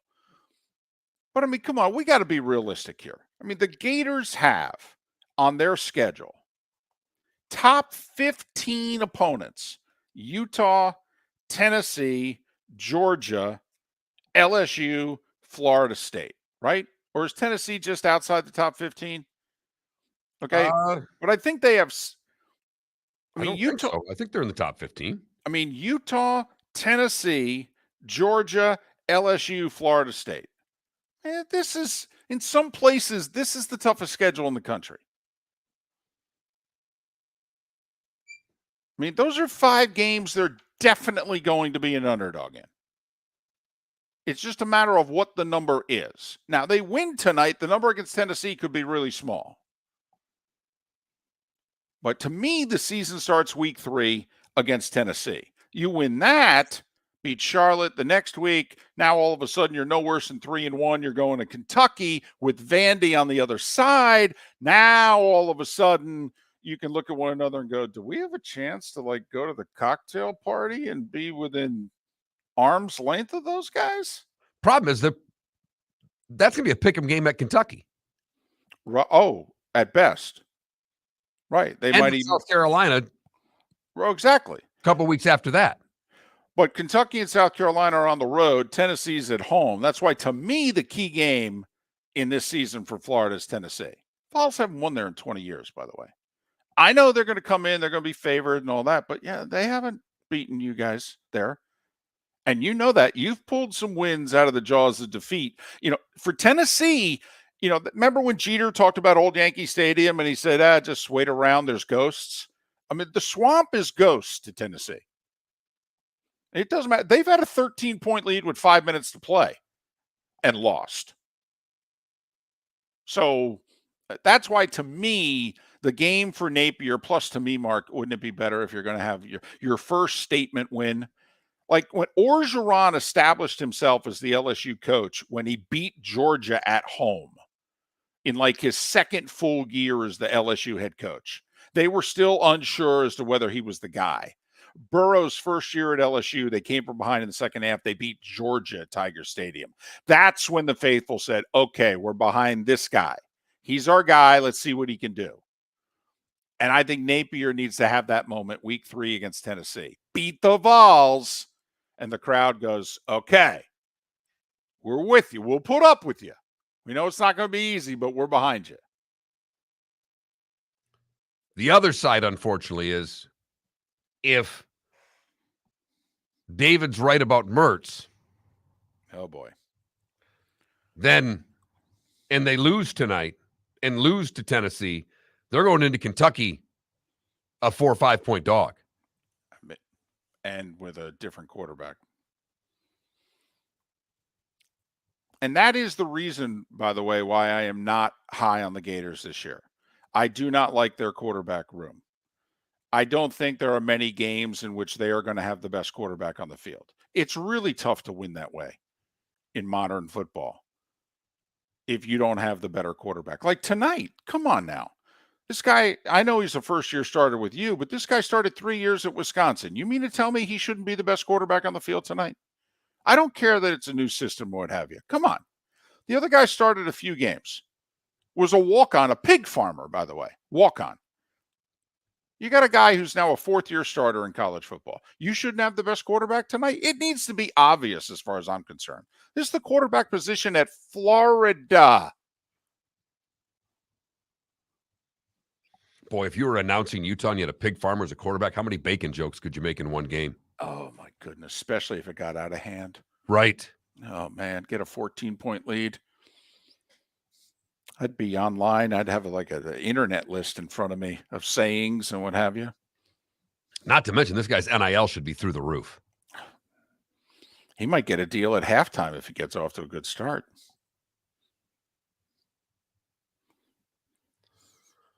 Bud Elliott on our show yesterday took the over for the Gators and wins. It's 5.5. He took it early, too. He thinks that the Gators are better. Not a lot of margin for error, though. I mean, 5 ranked teams, right? Utah, Tennessee, Georgia, LSU, Florida State. Well, and the odds are, I would bet Kentucky will be ranked when they play them. I'd bet anything you want to bet because it's Ball State, Eastern Kentucky, Akron at Vanderbilt. They're going to win all those games. They're a top 30 team right now. There are others receiving votes.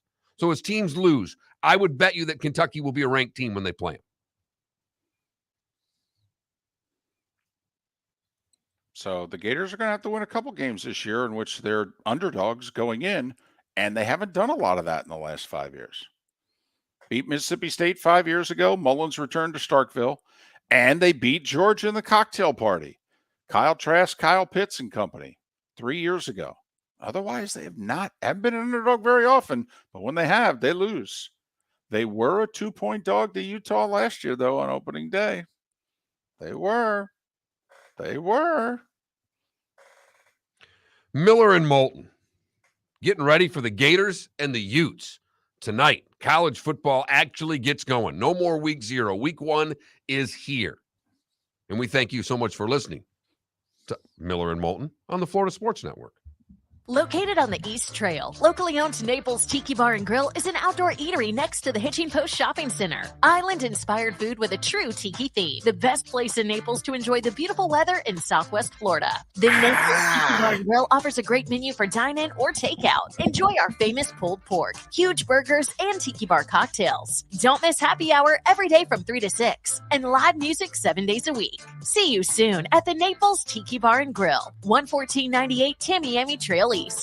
The law firm of Michael F. Hornung specializes in criminal defense, DUI, personal injury, nursing home claims, and auto accidents. I'm a former prosecutor with over 34 years of experience. The information I know is information you need to know. If you've been arrested for a DUI, time is of the essence to maintain your driving privileges. Call the law firm of Michael F. Hornung for a free consultation. At the law firm of Michael F. Hornung, we are committed to excellence in your representation. Being a local attorney with local knowledge is clutch to the success of your case.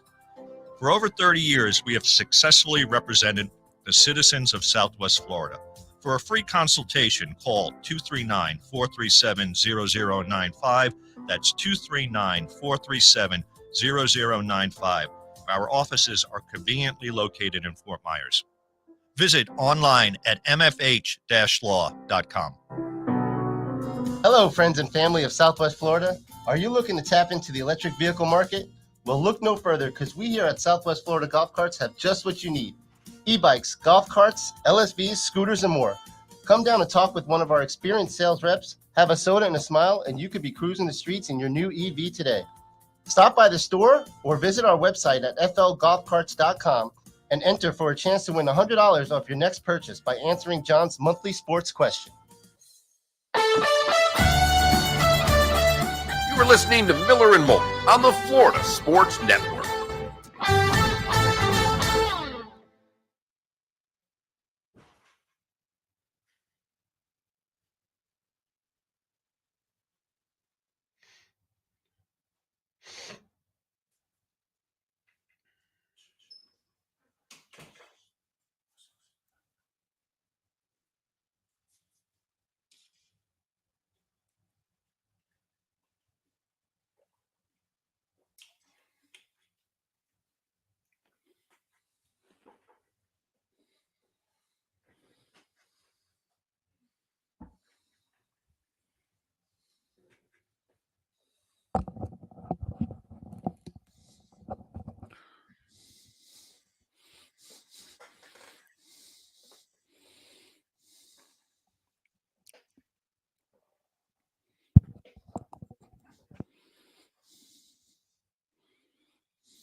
Nick, Phil Steele rates the Gator schedule as the toughest in the country.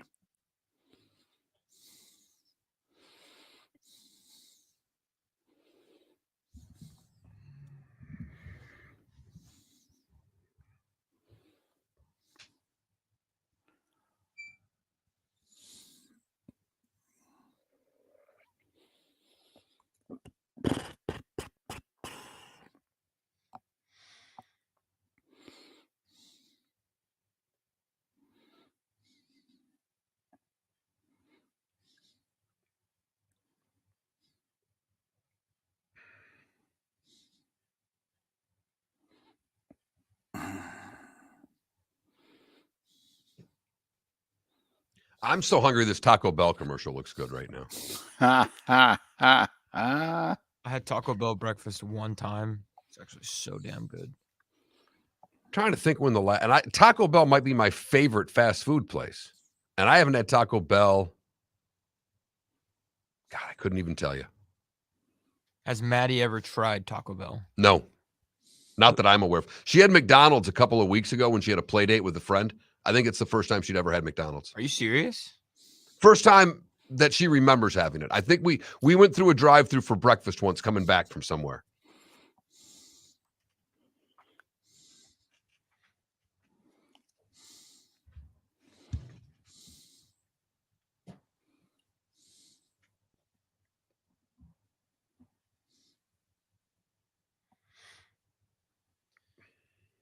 Back in the snack wrap days, I used to go to McDonald's a lot. Those McWraps were so good. McDonald's and Wendy's. My daughter grew up on those snack wraps. I was shocked when they announced they were. I know, and they still haven't brought them back. Apparently, there are some McDonald's in Europe that do still have the snack wraps. So only in America, no snack wraps. Unbelievable.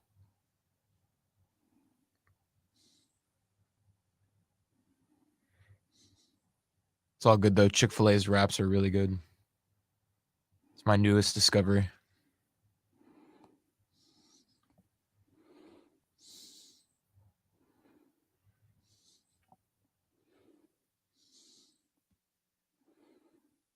So my entire fantasy career, I've always taken a quarterback in the 9th or 10th round and waited.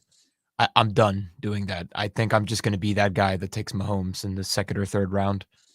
I can't do it anymore. I need a consistent quarterback for once. Everybody got that? Felipe's fantasy football draft? I'm venting. I'm seeing fantasy things. So that's what you learned from the fantasy football seminar. No, he didn't learn that because that's exactly the opposite of what I know. Roto said. I know. Roto went through all Great the detail to go quarterbacks late. Last year, I drafted Aaron Rodgers in one league and Trey Lance in the other league. How did that go? Well, but after he got hurt week 2, didn't you go get another quarterback? Right. How much money do I have in my DraftKings account? That's a great question. Look at that. I made $165 on DraftKings last year.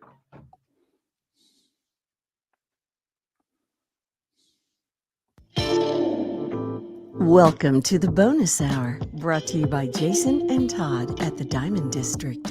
And now, here's Mark Miller and David Moulton. 21 minutes past the hour. Miller and Moulton, Florida Sports Network, floridasportsnetwork.com. Thanks so much for being with us. It is the Diamond District bonus hour. Todd and Jason, they're always there. They don't have a special Labor Day thing going, do they? They're open for the holiday, obviously, but they don't have a special sale, right? It's just their normal low prices and great service. And, you know, one of them probably walking around with a jersey on, paying attention to the games. Something like that. Right. Knowledgeable staff, all the best designers. The Diamond District. I know. They take it very seriously.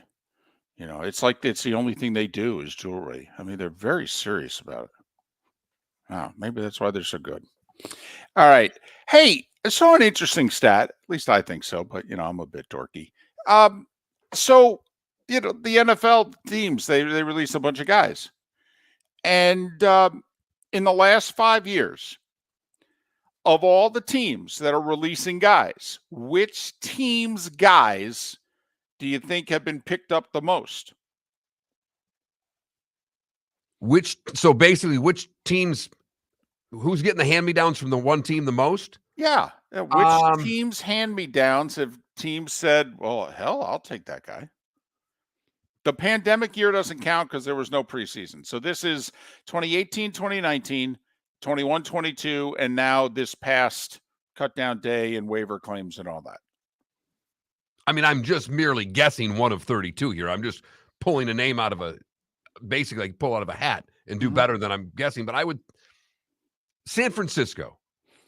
Okay, nice. Bills. And apparently the number's big. Like they've had like 25 guys. I mean, like 5 of their hand-me-downs get picked up every year. That's a lot. That screams that, wow, their roster's really deep, really good. Either that or they're cutting the wrong guys. They're keeping the wrong guys. One or the other. But I don't know. I found that be an interesting tidbit. What do I know? I found another little list this morning, and I thought it was interesting as well because 24/7 did a poll on college football brands, but they did it with 1,000 high school football players of what brands resonate with them the most. High school football players. Right. Okay, so we're talking 15 to 18-year-olds here. So the kids that are getting recruited, what brands do they recognize? Right. Okay. And the big three are still the big three. Georgia, Ohio State, Alabama. Alabama's actually ranked first, Ohio State second, Georgia third. Okay. Oklahoma's the fourth best brand. Interesting. Clemson is fifth.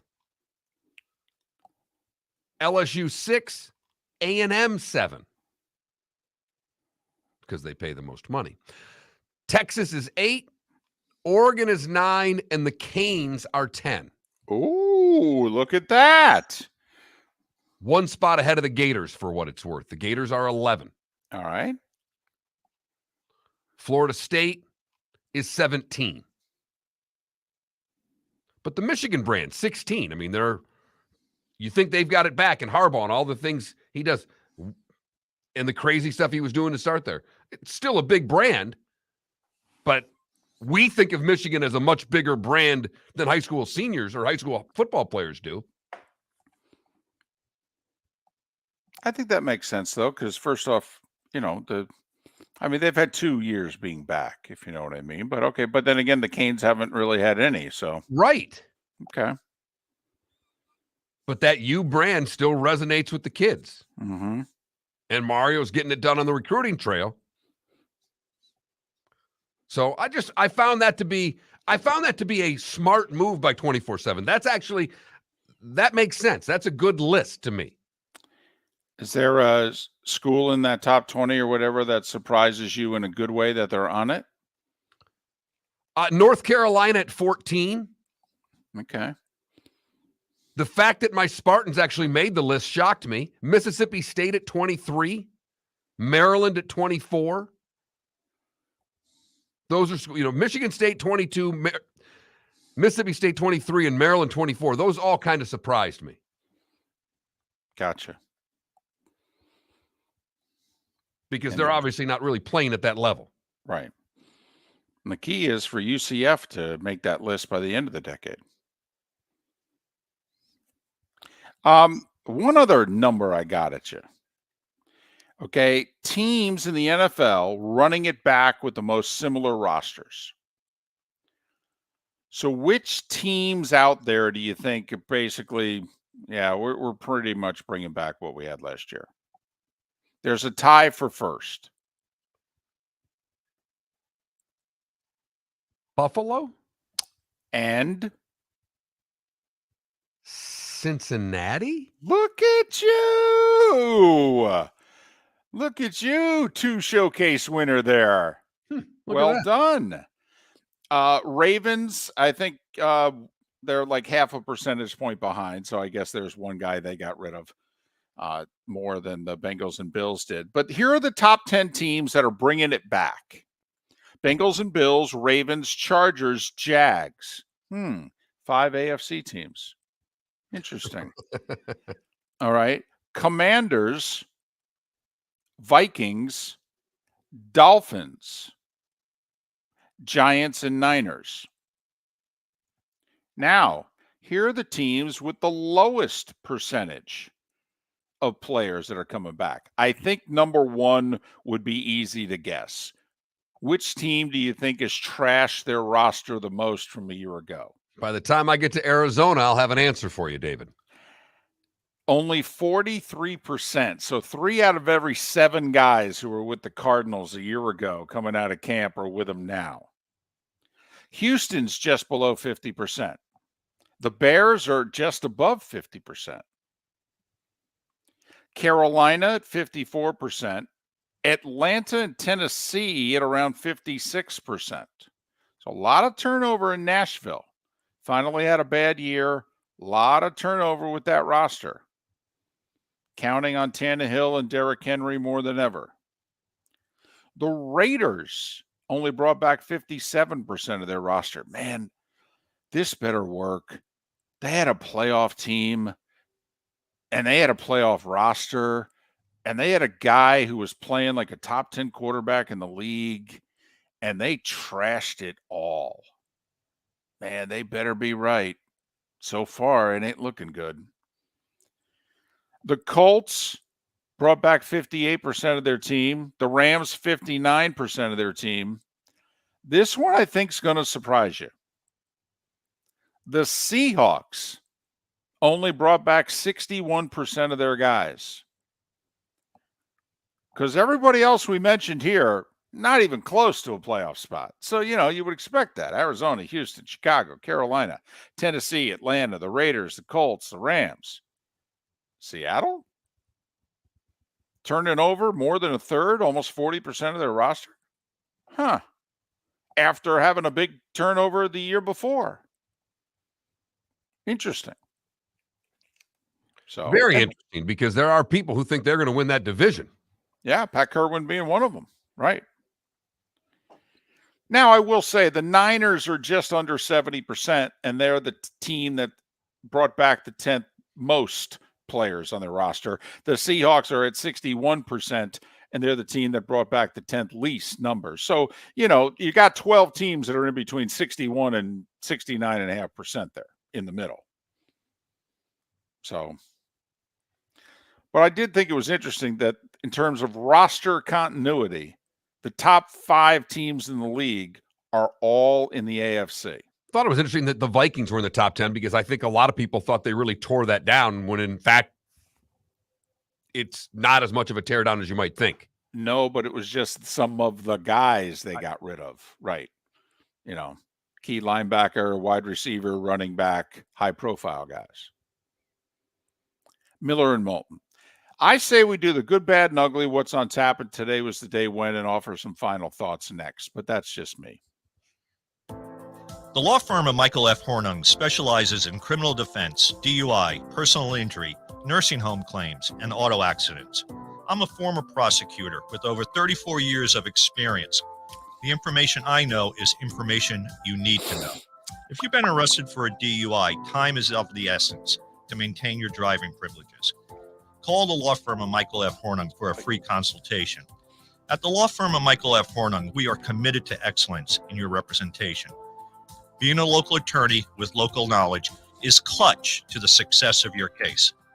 For over 30 years, we have successfully represented the citizens of Southwest Florida. For a free consultation, call 239-437-0095. That's 239-437-0095. Our offices are conveniently located in Fort Myers. Visit online at mfh-law.com. Ladies and gentlemen, once again. Yeah, hi. Excuse me. Hey, the line starts back here. Ma'am, if your party's not here, you're going to have to go around again. If you had the opportunity to avoid all this, wouldn't you? Salt Live is the official transportation provider of the Miller and Moulton Morning Show, making your trip to and from the airport seamless and stress-free. Salt Live is supported with the help of local partners like the Bayfront Inn. Gather your family and friends and enjoy a leisurely day on the water with a pontoon or deck boat. If you prefer to explore the waterways without a motor, the Bayfront has canoes, standboards, and kayaks. At the end of your journey, enjoy lunch or dinner at the Bamboo Tropical Bar and Grill. The Bayfront Inn, something for everyone on 5th Avenue in downtown Naples. BayfrontInNaples.com. When you need a ride, book with Salt Live Transportation, 308-8686, or book on saltlivetransportation.com.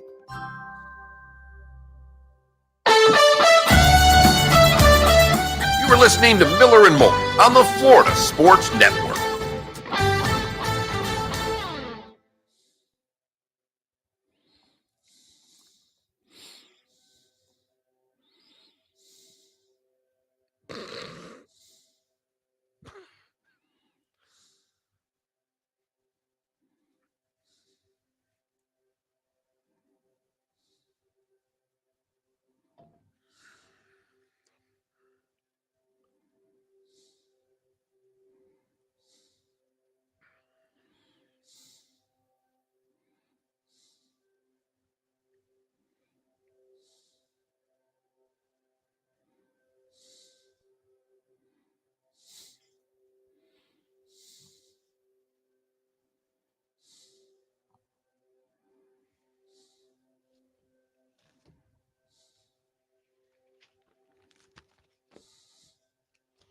When's your draft, Philly? In 3 days or 2 days. Mine's tomorrow.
I might take St. Brown if I'm picking at 10, 11. Because I don't know if I get it. You don't know what's happening 11, 12, 13. Get him on the backside.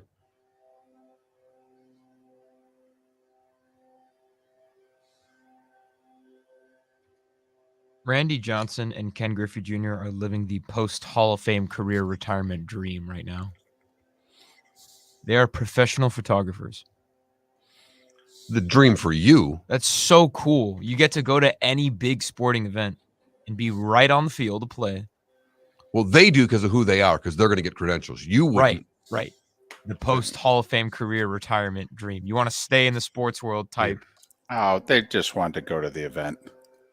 Right, but it's not as big as, being in the booth, because that requires a bigger body of work, more time, This, you just bring your equipment and shoot. It's awesome. Yeah, and you can be left alone. Right. I love it. There's such a peace behind that. You don't even have to talk. Talk to yourself for that. By the way, do you guys need to turn my mic down? I can. They always come out at 9:35. It's so funny.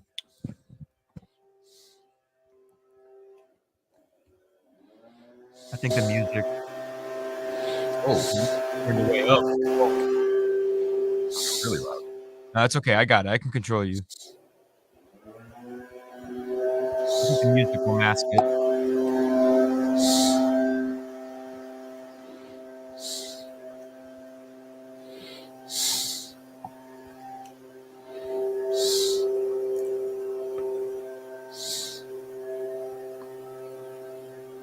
Canada Relief. Yeah, I'm going to answer for him. Of course he's had mac and cheese. What is this with you asking if people have had mac and cheese? Have you had water? Right.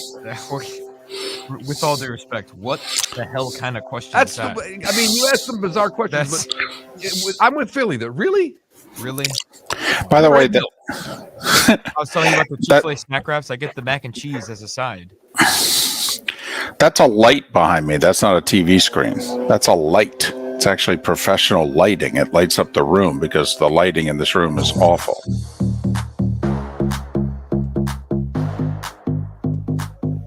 Welcome to the Bonus Hour, brought to you by Jason and Todd at the Diamond District. And now, here's Mark Miller and David Moulton. I told you this music was catchy. Even you're doing some chair dancing there. We'll bounce. 22 minutes left in the Diamond District Bonus Hour edition of Miller and Moulton. So can you hear the leaf blower outside my room? No, not now. Not when the music's playing. Oh, okay. Well, it's more reason to play the music then. You could do the good, bad, and ugly and all that stuff while bopping in your chair. That'd be a first. I did have a little bop going. Oh. I just know that I'm 15 or so minutes away from getting some food. There you go. I've been And watching you the whole show, and you're killing me today, David. I have to admit, I have been an awful co-host today. I had a banana, a breakfast bar, a cheeseburger. I had a hot dog. I had some salmon. I had some chocolate pudding. Yeah, I went to town during the. You had breakfast, dinner, and dessert during the show today. No, let's not get crazy. I that barely adds up to breakfast. In fact, I'm going to go eat right after the show. But just I was bad today. I was, and I apologize. I was talking to an old friend of mine yesterday for the first time in a long time, and he was complaining about his weight. And he knows you because you've done his show. You've done the show from his restaurant, right? And our buddy Blinko, and he says, because he told me how much he weighed. He goes, "How much David weigh?" And I said, "Probably where you are." I said, "Difference is he's 5'10". Right. But he was talking about the shelf and saying, all of my shirts, I stain all of my shirts in the same spot where the food hits them. Absolutely. The exact same spot. It's where all the stains are. I take out the sprayer and I just spray the same spot on all my shirts. Whether I've stained it or not, I'm like, there's probably some stuff in there.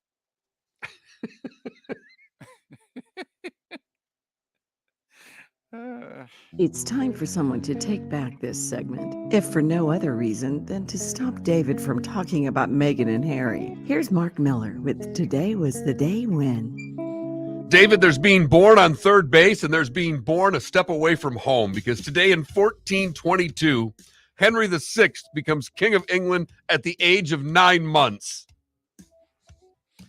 Wow. Right. 1888, the body of Jack the Ripper's first victim is found in London's East End. 1897, Edison patents the kinetoscope, the device which produces moving pictures. I honestly, with all of his inventions and what have you, I mean, it makes the top 10, but it's not as high up as you would think. Talk about a guy who needed a hobby. My goodness. 1910, Theodore Roosevelt makes his square deal speech. Today in 1920, WWJ in Detroit is the first radio station to broadcast a news program on the air. We're doing the news. So they're the ones to blame?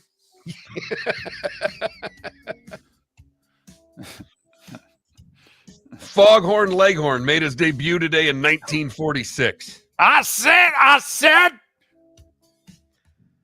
Today in 1951, the 33 1/3 album is introduced. Man, that one always threw me. 33 1/3, and then 45s and 78s, and it was, so it's like, okay, so the big one's the 33, right, Mom? How come the small one's 45? Shouldn't it be the other way around? Wish I had all my albums. Hurricane Carol hit New England today in 1954. It was the first storm named to be retired. Koufax breaks Dizzy Dean National League record of 18 strikeouts in a game today in 1959. Today in 79, at the U.S. Open, 16-year-old Tracy Austin beats 14-year-old Andrea Jaeger. Hal Sutton won the U.S. Am today in 1980.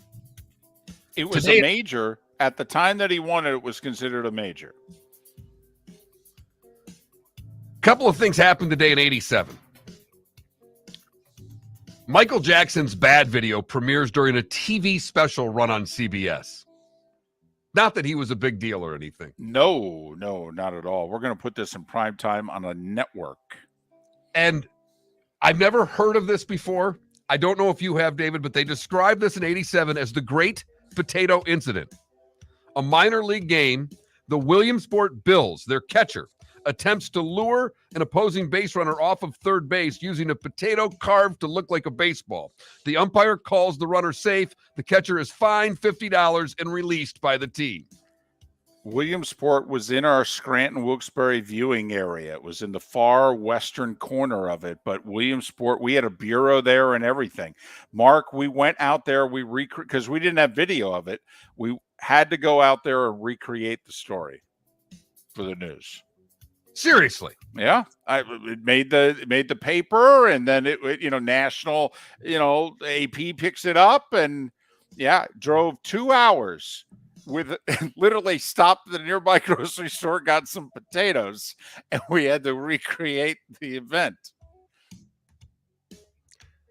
Today in 1990, Ken Griffey and Ken Griffey Jr. become the first father and son to play on the same team. They hit back-to-back singles in the first inning and both scored. Senior batted second, junior third. Princess Di died today in 1997. That same day, Eddie George had 216 yards as the Oilers, playing their first game in Tennessee, beat Oakland in overtime.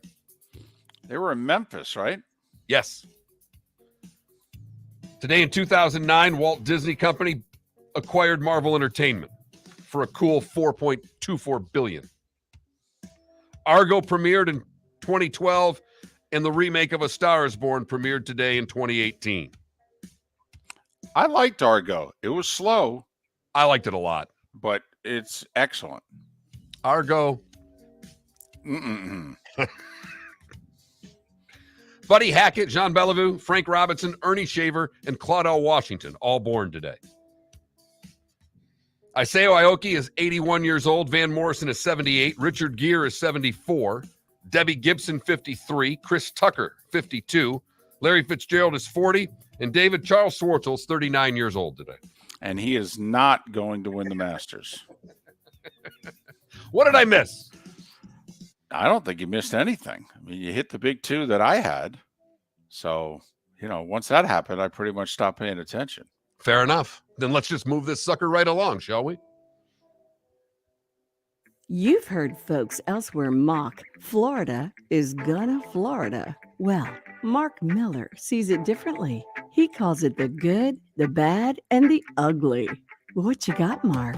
I didn't even care if Felipe had anything. Yesterday it was 2 bubble things, so it wasn't even a basketball thing. There was just no chance. There was just no chance after yesterday's bubble incident. I had a music thing. All right, go ahead. All right. 18 years ago today, Kanye West dropped Late Registration, what many regard to be his best album of all time. And that's when he was Kanye West. Right, because now he's Ye. He's something, all right. Go ahead, Mark. What you got? For the good today, we go to Beaverton, Oregon, where at first this wouldn't sound like the good because a couple goes out for some drinks at the Westgate Bourbon Bar and Tap House, and they get their bill. And it clearly says on the bill of what they ordered, "You're an a-hole," all spelled out, $15. Wow.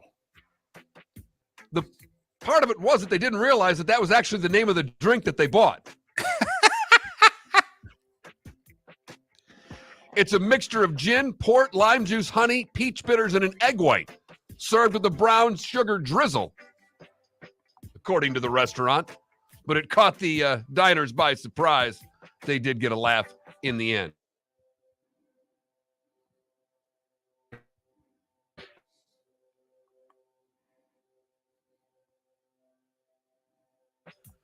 And I really wish that any of the stories I could find, but someone was selling meth out of the drive-thru window at a fast food restaurant. "Hi, I'd like the value meal, please, with a side of meth."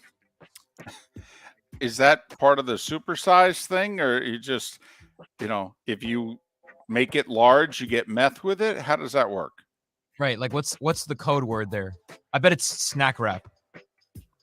Let me get the snack wrap. The anchovy pizza? I'm not sure.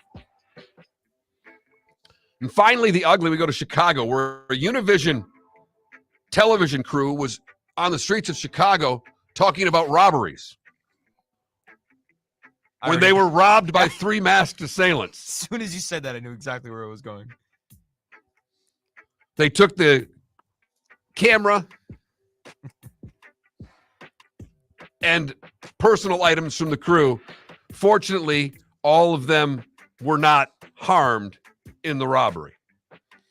And that, David, is the good, the bad, and the ugly on today, August 31st, 2023. These cameras are expensive, man.